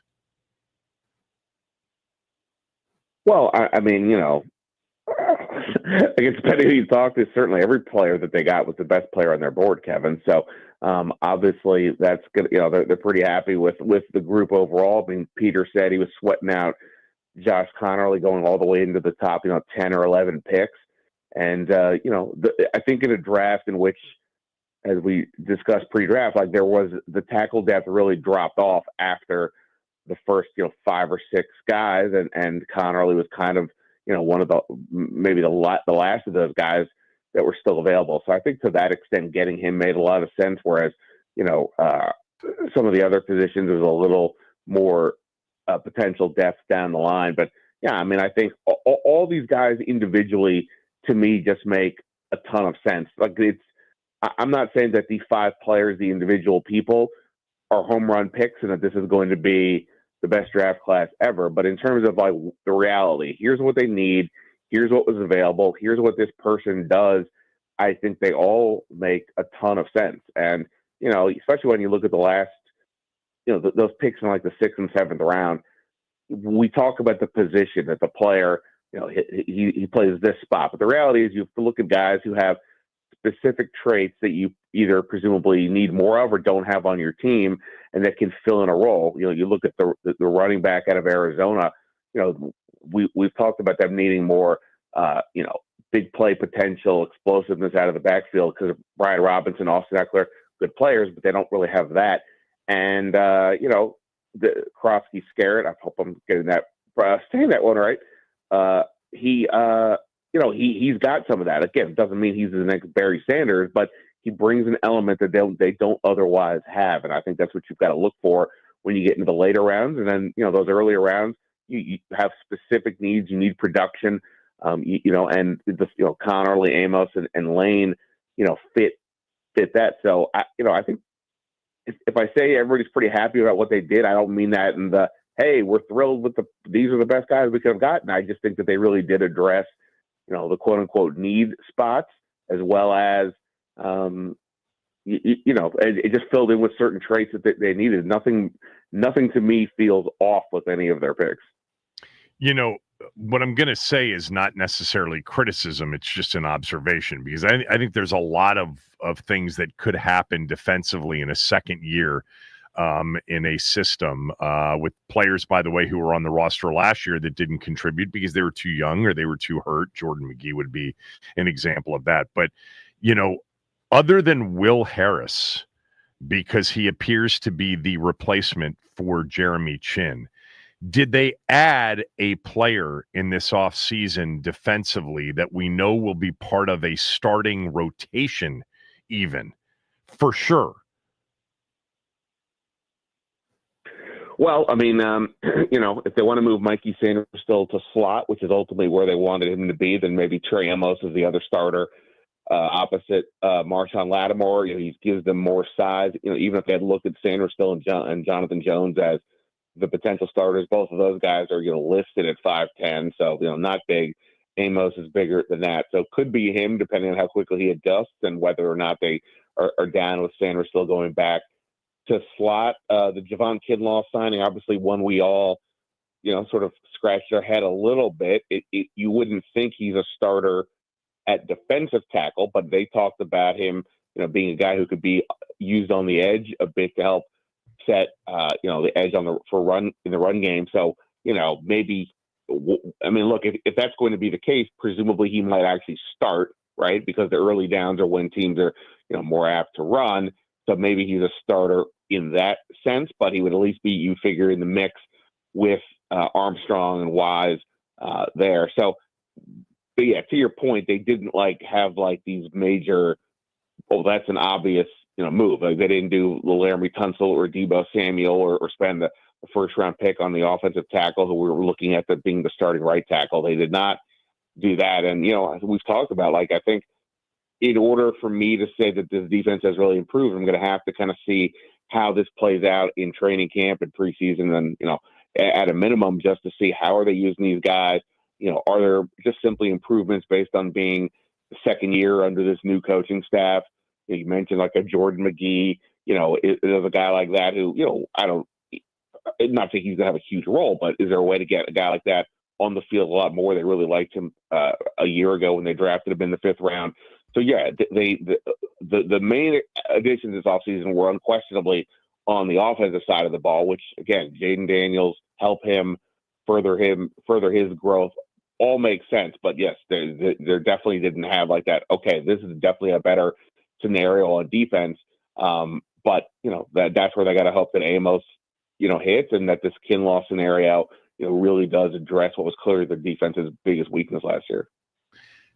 Tell everybody, I think you know this, what Quan Martin was dealing with all season long that we really didn't know about. I don't think we did.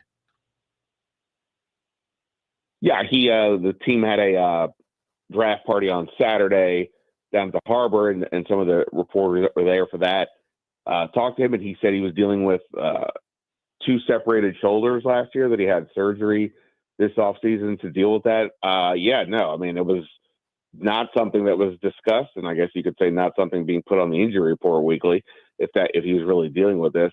But I guess he was playing through a decent amount of pain if you're dealing with separated shoulders, having to hit people for a living. So Quan Martin, certainly one of the better draft picks from the Rivera era. Yeah, we really the guy we really haven't had to say, boy, when are they going to replace him or get him competition? He's been a pretty legit player here, and it'd be very interesting to see where his career goes. But yeah, clearly he was dealing with more physically than any of us knew last year. By the way, he had surgery on both shoulders after the season ended. He revealed that as well. We were talking to Ben Standig. The draft is over. They got 5 players. They did not get an edge. I'm going to read this because I read it earlier and answered, but it was pretty funny. I got this from someone named Dolph. Commanders draft, tragically bad media was the subject heading. Kevin, the Commanders had a solid draft, but the talk shows and pundits were simply awful. Everyone said they had to take an edge in a deep draft with edge rushers. Wrong. Nobody I listened to, you, Keim, Standig, Nicky, et cetera, got any of the names right. Weeks, if not months of work and lots of, they really like this guy and that guy, and it was all wrong. I know the excuse, this was an unpredictable draft, but the magnitude of the miss by the media and pundits was epic. People, perhaps some humility is in order, or maybe even an apology. The reason that I wanted to read it to you is that you actually got one right. You had in your Skins mock draft, Jalen Lane being selected. So congratulations. Hey, Dolph, how about that? Can I just say this? And this is, I know it's a family friendly conversation, but hey, Dolph, bite me. What are you talking about? First of all, if you're talking about the one player that you picked, and yes, I did not have Josh Connerly there, but to say not being discussed, I mean, I'm sorry, you can literally go read my written word on The Athletic, or if you got time, go subscribe and go back and listen to conversations about Josh Connerly specifically on my podcast. And yeah, in terms of the mock drafts, look, anybody in the first round, I mean, if we're just talking about getting it exact, I mean, that's, nobody's getting more than, in the entire first round, 10 or 11 right, typically and that's like 3 or 4 people if we're talking like the national contests. So anybody could sort of throw a dart and gotta get that one right to an extent. But I'm sorry, my guy, Jalen Lane, I had in multiple mocks in the 4th round to pick 128, and Kane Madrano. Oh, I do, because I take this seriously. No, the point is, getting ridiculous. This is, I said this earlier because I read his email. This is number one on the list. And I don't even know if there's a close second in terms of the conversations we have on an annual basis about sports that literally nobody knows much at all. Everybody is going to be a lot more wrong than right, no matter what they say, predicting where a player is going to be taken, predicting whether or not they believe the player is going to be a good player or not. It is not about accuracy. Look, you've been very good with your mock draft, so I don't want to knock that. You've been a multi-time mock draft champion over the years, but you still end up with more wrong than right. It's just, it's the nature of the draft. And when we're talking about a number 29 in the first round, the chances of getting that right are slim to none. A lot easier to get number 2 right last year. I don't care if you ding me for not saying I had the exact pick at 29. He said it wasn't even being discussed, that this was an epic fail. And I'm saying, again, bite me. Like, what are you talking about? Like, I literally talked about Josh Connerly, specifically the human being, multiple times. I mean, in the final mock draft, the cornerback was the second one. There were umpteen cornerbacks they could have picked. I know that, like Benjamin Morrison at Notre Dame, he went before they picked, whatever. That was a pick. And again, Lane there, and Medrano was in my final mock with the one involving like potential trades. So, again, I have zero objection being like, hey, man, you didn't get the 29 pick right. But to suggest it wasn't part of the conversation, no. I take much more pride in understanding what this team is looking to do than I do the individual person, because they could pick right. Like even people I know in the media were kind of like making fun of me for claiming I got certain guys right because you could just do 100 mock drafts. I'm like, that if I did this in the 6 mock draft scenario which is an average of like 6 players per mock, that's 36 players. That's 36 out of like the 400 that Dane Brugler did profiles on, and the hundreds beyond that are just the option. And then if you say in a mock draft, I'm picking defensive end in the first round, then I'm not taking a defensive end probably in the fourth, or if I'm taking receiver. So even within that, there's like a minute amount of combination. So to get any of them right is significant, and to talk about them in advance individually is pretty good. So yeah, again, Dolph, get out of here with this nonsense. What do you think they may have done or wanted, or there was a possibility of them doing something that they didn't get a chance to do because the player was off the board, or the player that they picked was, the better player on the board at the time? Do you think that there is a player or two that they would have loved to have had in this draft? Sure. I mean, obviously, look, they can say that Josh Connerly and Trey Emlis were the 2 best players on their board at the time they made the pick, but that's obviously just, that there were other guys that could have been available. I asked Peters and Lance Newmark about the edge rusher situation. How come, you didn't get one? Was that surprising? Whatever. And, they both said, hey, we had lots of guys on our board, and we just felt that at this point, these players were the most available. It is slightly odd that in a year where defensive line, both positions, end and tackle, were considered to be, arguably the deepest in the class, especially if you combine them both, that they didn't get any. Ironically, that may have been the reason they didn't get any, because at every time they went to pick a player, that, like the tie perhaps went to the player who had to play the position where there's not going to be as many options down the line. So maybe, I can't say, look, then they could have picked some guys like Donovan Ezeraku. He was on the board when they picked, but a lot of these defensive ends, whether it's a Shamar Stewart or I know you and I think that James Pierce wasn't going to be in play for them, and probably so. But at the same time, he had the fastest 10-yard split at the combine, and that's a stat that Adam Peters has historically used or liked in his defensive end. So who knows? Maybe that was somebody that they at least somewhat considered. But again, maybe there was a receiver that they liked more than Jalen Lane, but that guy went off the board in round 3 even, and because they didn't have a pick there and so on. So obviously there were tons of guys I wish they could have had, and you have to imagine that at one point an edge rusher was one of them. But again, other than that, they had if you had said to me, here are the five here are the positions that they need the most help at, like other than edge, I think they got all the ones accurately. Tight end didn't make sense. Quarterback didn't make sense.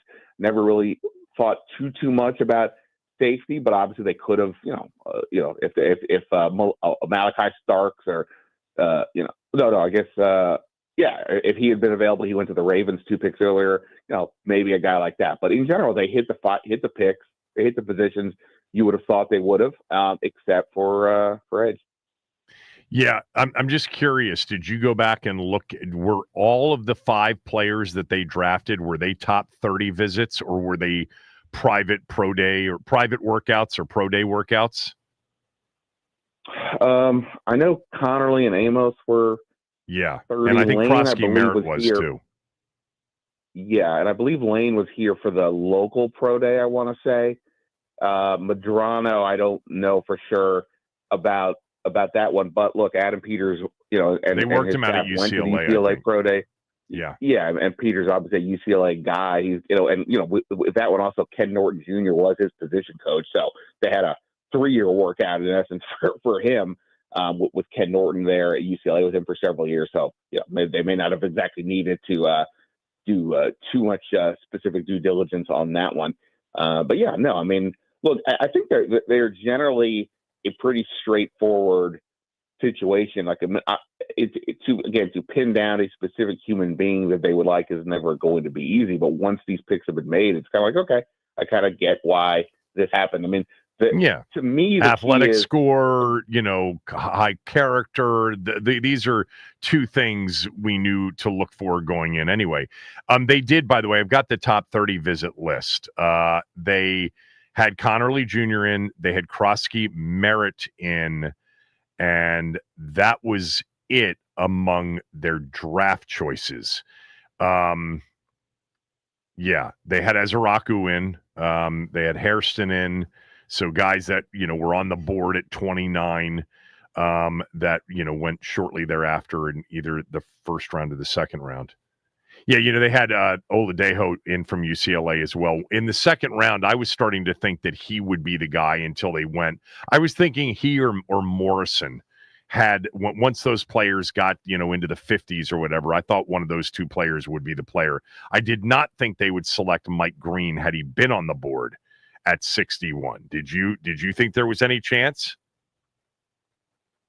I didn't. I know they did some homework there, and obviously, again, this is where you've got to make a call. From an upside perspective, we're talking about a player who could have been a top 20, top 15, maybe even a top 10 pick without some of his the allegations against him. There's been no charges filed, but allegations exist, and you got to ask the question, what's going on here?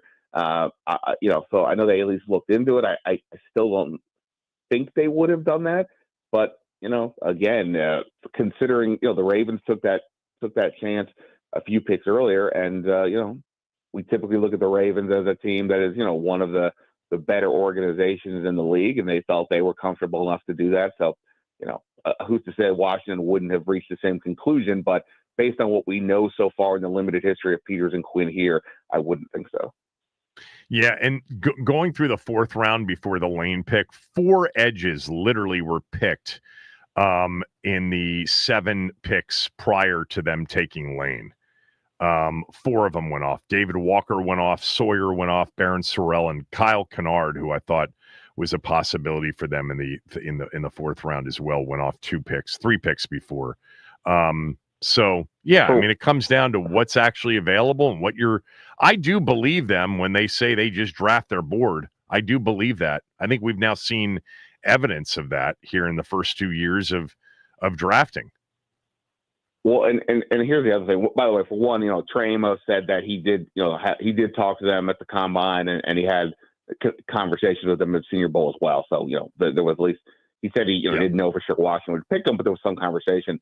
But here's the other thing, and this is, I think, what's important because it's constantly getting lost when people view it as, hey, this is the team that was the NFC runner-up and view it in that context. The real context to me is this is a team that is in year 2 of a recalibration, that they inherited a roster that had no depth, that had no youth because of all the failed draft picks, that has all these guys on 1-year deals because they're just trying to get the roster, up to a viable level. They obviously went beyond that last year, thanks a lot to Jaden Daniels, and just a lot of things worked out. But they are still putting together a roster for the long haul. This is still a team that was one of the older ones in the league last year. And so the best player available works in part because the roster, frankly, is still deficient. And that's not the fault of Peters and Quinn. That's just the reality of what they inherited. Sure. And even still to this day. And so, so therefore, typically best player available sounds like you're kind of just ignoring something that you need to do. Here, best player available works because literally almost any position, except for say quarterback and maybe arguably like tight end just because of who they had, any position would work.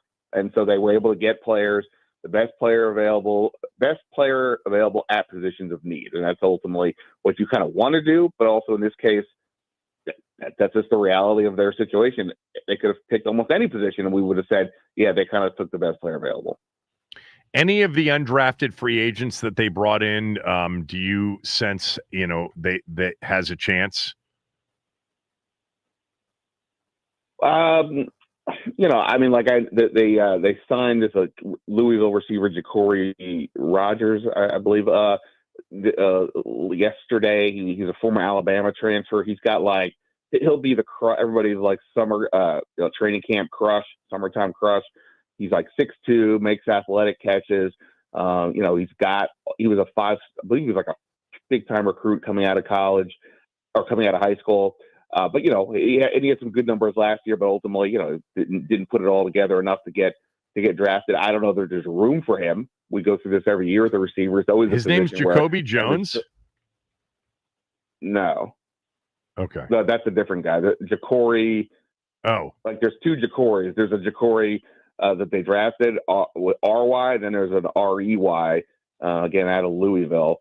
And he is like I said, it's going to be a fun watch, but I don't know if there's real room for him out there at the moment. And, they haven't put out the official list of their signings. So until that happens, everything else is sort of a guess because these things can change. It's the wild, wild west in the UDFA market.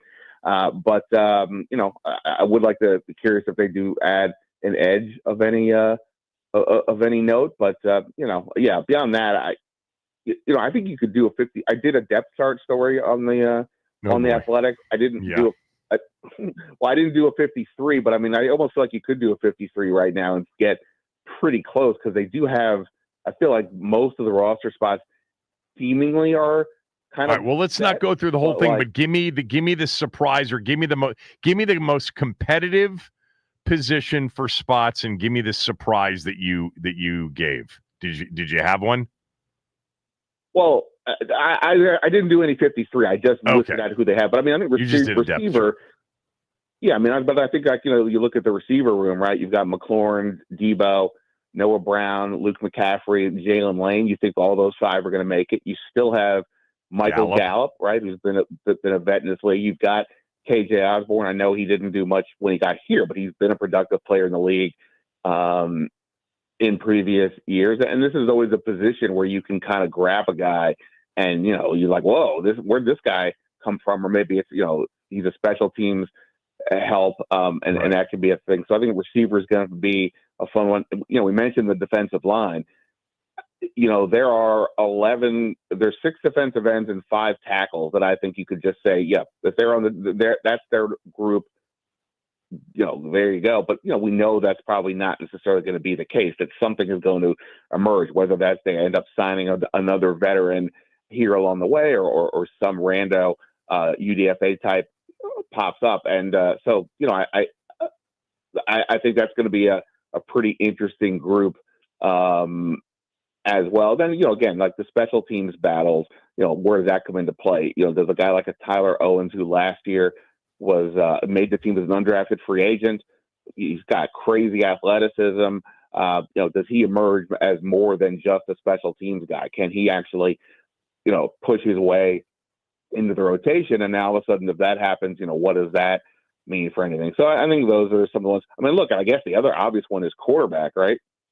I mean, is Sam Hartman, are they going to be able to put him on the practice squad for the second year in a row? Maybe, but, if that happens, I mean, he's going to have to clear waivers, and some teams say, hey, we'll take a shot. Right, with Josh Johnson here, right? So, is that, or does Sam Hartman look so good in camp that they're like, hey, we can't, this might be our guy. He might be our backup quarterback next year with Mariota on a 1-year deal. Does he somehow push his way in and Johnson out? So, that'll obviously be a fun one to watch as well. All right. I want to wrap it up with this. Just give me the answer. Now that we have most of the offseason in the books, there's still, players out there. They signed one today. They signed a kicker today in Matt Gay. For those of you just tuning in, Matt Gay, 7 years in the league. Indy the last 2 years. Rams before that. Washington signed him to a 1-year, $4.25 million fully guaranteed deal. And they released Zane Gonzalez. But given that, 90% of the rosters are now known, did they make up ground on Philadelphia, lose ground on Philadelphia, or is it the exact same as it was when the season ended? Well, I guess I would probably say it feels like it's kind of the same. I guess the question is, did the Laramie Tunsil and the Deebo Samuel and the Josh Connerly moves push this offense up to even another level or two after what they accomplished last year? Be one of the highest scoring teams in the league. The offense is what carried this group last year. And, sometimes, having a tremendous offense is, the best defense, if you know what I mean. So if that group, if the offensive line improvements in particular really do help take this to another level, it helps Brian Robinson and Eckler, then, maybe they did close that gap somewhat. It's just that defensively, again, it's year 2 under this group. Maybe Johnny Newton, he was fine last year, but, coming in, he basically had no off season to work with. Right. If he comes in and he's really ready to show, what he can do, then maybe that's the pass rusher that they didn't add. Is Daron Payne, can he get back to that 2022 form? I mean, we'll see. If he can, then, that's the disruptive piece that they didn't have last year. All right. So it feels the same to you. But kind of, yeah. What about you? I'm going to answer it when we come back. How about that? I'll talk to you later. You can listen. Ben Standing, everybody. Thanks. Good job. At Ben Standing, of course, on X. So that's the question. Phone lines are open. 301-230-0980. 301-230-0980. We are now pretty much in a position where we know what the roster is going to look like. There could still be a big move, although a lot of reports coming out of Cincinnati look like that they're about to, the Bengals, sign Hendrickson to a long-term contract. That's the one guy still kind of out there, lingering. Did Washington gain ground on Philadelphia with this offseason, lose ground on the Eagles, or are they exactly where they were when the season ended? 301-230-0980. It's the Kevin Sheehan Show on the Team 980, the team980.com. We are streaming live on the Team 980 YouTube page as well. Please subscribe and like the show. Thanks.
with the majority of the NFL's offseason now in the books, free agency, the draft, etc., did Washington gain ground on Philadelphia? Did they lose ground on the Eagles? Or is it the exact same as it was when the season ended? Look, you have to look at Philly's offseason as well. Philly lost some key players on defense. There was some discussion that Goddard could get traded because he's got 1 year left on his deal. That did not happen.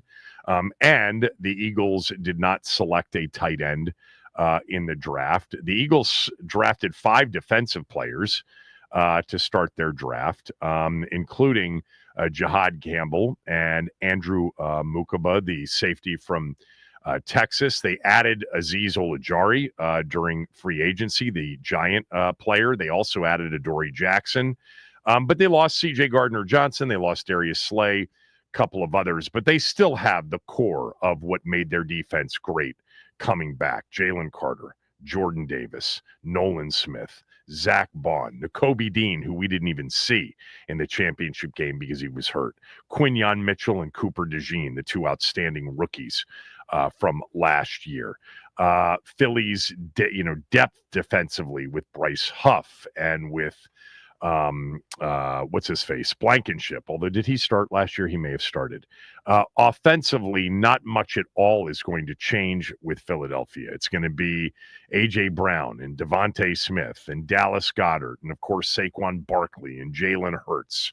And that offensive line, they signed Cam Jurgens to a long-term deal after, he took over for Jason Kelsey and played well. Lane Johnson, Jordan Mailata, Landon Dickerson, they're all there. What Philly did lose is they did lose their offensive coordinator, Kellen Moore, to New Orleans, where he will be a head coach. We know what Washington's done. I think, it's fair to say that defense is still a question mark. Adding what they added in free agency, they wanted to get bigger. They got bigger with guys like Kinlaw for sure and Goldman. They, lost Chin. Maybe it was okay because they like Will Harris a lot and they got him for half the money. They added depth at corner with Jonathan Jones. They drafted a corner in the second round in Trey Amos. I personally feel like Debo and Laramie Tunsil in particular make offensively this team even more dynamic than it was last year. You're also going to be in year 2 of Jaden Daniels, year 2 of Cliff Kingsbury. You didn't lose Cliff Kingsbury. You didn't lose any significant coaches, coordinators in the offseason. I think Washington probably gained a little bit of ground. Not a lot, a little bit of ground. And part of it goes into just the psychology of chasing down a defending champion. And we know that defending champions have a lot to deal with as defending champions. Now, the schedule, which you can never really predict, but the schedule on paper going into next year will feature much better offensive football teams and quarterbacks that they will face and just better teams overall. But so will Philadelphia. So I give you the answer just a little bit. They've gained a little bit of ground, just barely a little bit of ground. A lot to me relies on year 2 in a defensive scheme that had good players in it last year, but didn't produce consistent results. What we get from guys like McGee in his second year, what we get from Marshawn Lattimore, I think will be huge. Ben mentioned it, and I think this is a big year for Daron Payne, not just to be a, big-time run stopper, but to get back to putting consistent pressure on the quarterback. But I will say they gained a little bit of ground on Philadelphia. I don't know if it's enough to oust them from the division perch, but I think they gained a little bit of ground. Before we get to calls at 301-230-0980, what do you think, Max? Sorry, say again? What is your answer to the question? Sorry, I was preparing the update. Please That's all right. fulfill me on the question. Yeah, the question that we've asked callers, which is the gaining ground on the Eagles. I'm sorry. gain it's ground, lose interesting. ground are the same. It's interesting. I'm the eternal optimist, so I'm going to go with gaining ground. While that is ever so slight, because I mean the Eagles, it's just so tough with the massive front that they have, and they're beefing up the offensive line to take on the front that the Eagles have on their D line with Jalen Carter and all them. But I'm still worried about D line. Edge is, as callers have said, as people have said, at post draft, edge is still kind of an area of concern for me. Now, the team may not see it that way. They might feel that they're a lot deeper than the public at large thinks. But I'm gonna go with gained. I feel like they've, made the right moves here. I think Jalen Lane is an incredible addition. They've fulfilled the Olamide Zaccheaus spot or the hole that was left by OZ. So I'm kind of, Okay. I think they're gaining ground slowly but surely. You think they've gained ground? I think they've gained just slight ground. Yeah. Aveen, go ahead. What do you think? Hey, Kevin, I'm going to say gained. I think it's interesting. You don't see a top five-ish offense add two different tackles in the offseason, make two significant investments at tackle. Like, that's just something you don't see from a top five offense. So the offensive line is revamped. How much does that improve the running game? How much more explosive does that make us? Is Jaden able to drop back more? Jaden Daniels year 2, he has a trajectory of adding things to his game every offseason. So offense, I think, is definitely going to be better. Defense, we added a lot of bodies, a lot of big bodies. It's Dan Quinn. Dan Quinn's one of the best defensive coaches. I think just from the coaching and the young players like Newton and Sandersville, you can see some improvement there. And with Philadelphia, they relied so much on a historic season from Saquon Barkley. He's coming off a season where he played 20-plus games, had 500-plus touches. He's going to have another historic season. They had the most dominant defense by far. Just knowing the year-to-year variance with defense, are they going to be that dominant again? Even if they're like the fourth best defense, that's a significant drop off. Right. And just to wrap up, their offense was up and down. Like Saquon Barkley had a historic season, and they still only finished 13 in offensive DVOA. So I'm just thinking that they can be shakier than we think. They kind of cruise with their defense and run game, but there's variance to that. All right. Good answer. Well thought out. Appreciate that. Let's go to Paulie. Paulie, what do you think? Did they gain ground on Philly, lose ground on Philly, stay the same with Philly after what we have now, which is the majority of the offseason in the books? To the W. How you doing, big guy? What's up, big boy? Listen, man, this question is like perplexed to me because I don't know. Honestly, did we improve our roster? I would say 100% yes, we improved the roster. But we talking about did we gain ground on Philly, but did we gain ground on Dallas? Because Dallas had a better roster than us coming into the season. They might not have had a good season record-wise, but we know why that was. That was injuries. Did we gain ground on Detroit? You can't tell me we played Detroit in week 2 or 3 that we're coming out of Detroit with a victory before all the injuries hit them. So you ask. Well, we get to play them at home, I think. Yeah, but I'm talking about last year. Did we gain ground? But my whole point is I go by the Kevin Sheehan rule of thing is we won't know about a draft until 2 to 3 years later. So, and we got we behind our division 4 years worth of drafts. we was 0 for 4 in the wrong reverse by these other guys was making good selections. So I look at it like, did we? So you called in here to tell me you don't know. No. Listen, we improved our roster, yes. So I would have to say we gained some ground, but as far as how much we gained, man, it's like real minute to what the you're giving the smart, well thought out, intelligent answer because we really don't know, but that's not fun. We gotta have I don't this be is the homer, man. I want to be the realist. The realist in me is telling me we won't know. Well, the realist is you don't know. It's the right answer. Yeah, we don't know because we don't know. All right. and you hit it on the mark though.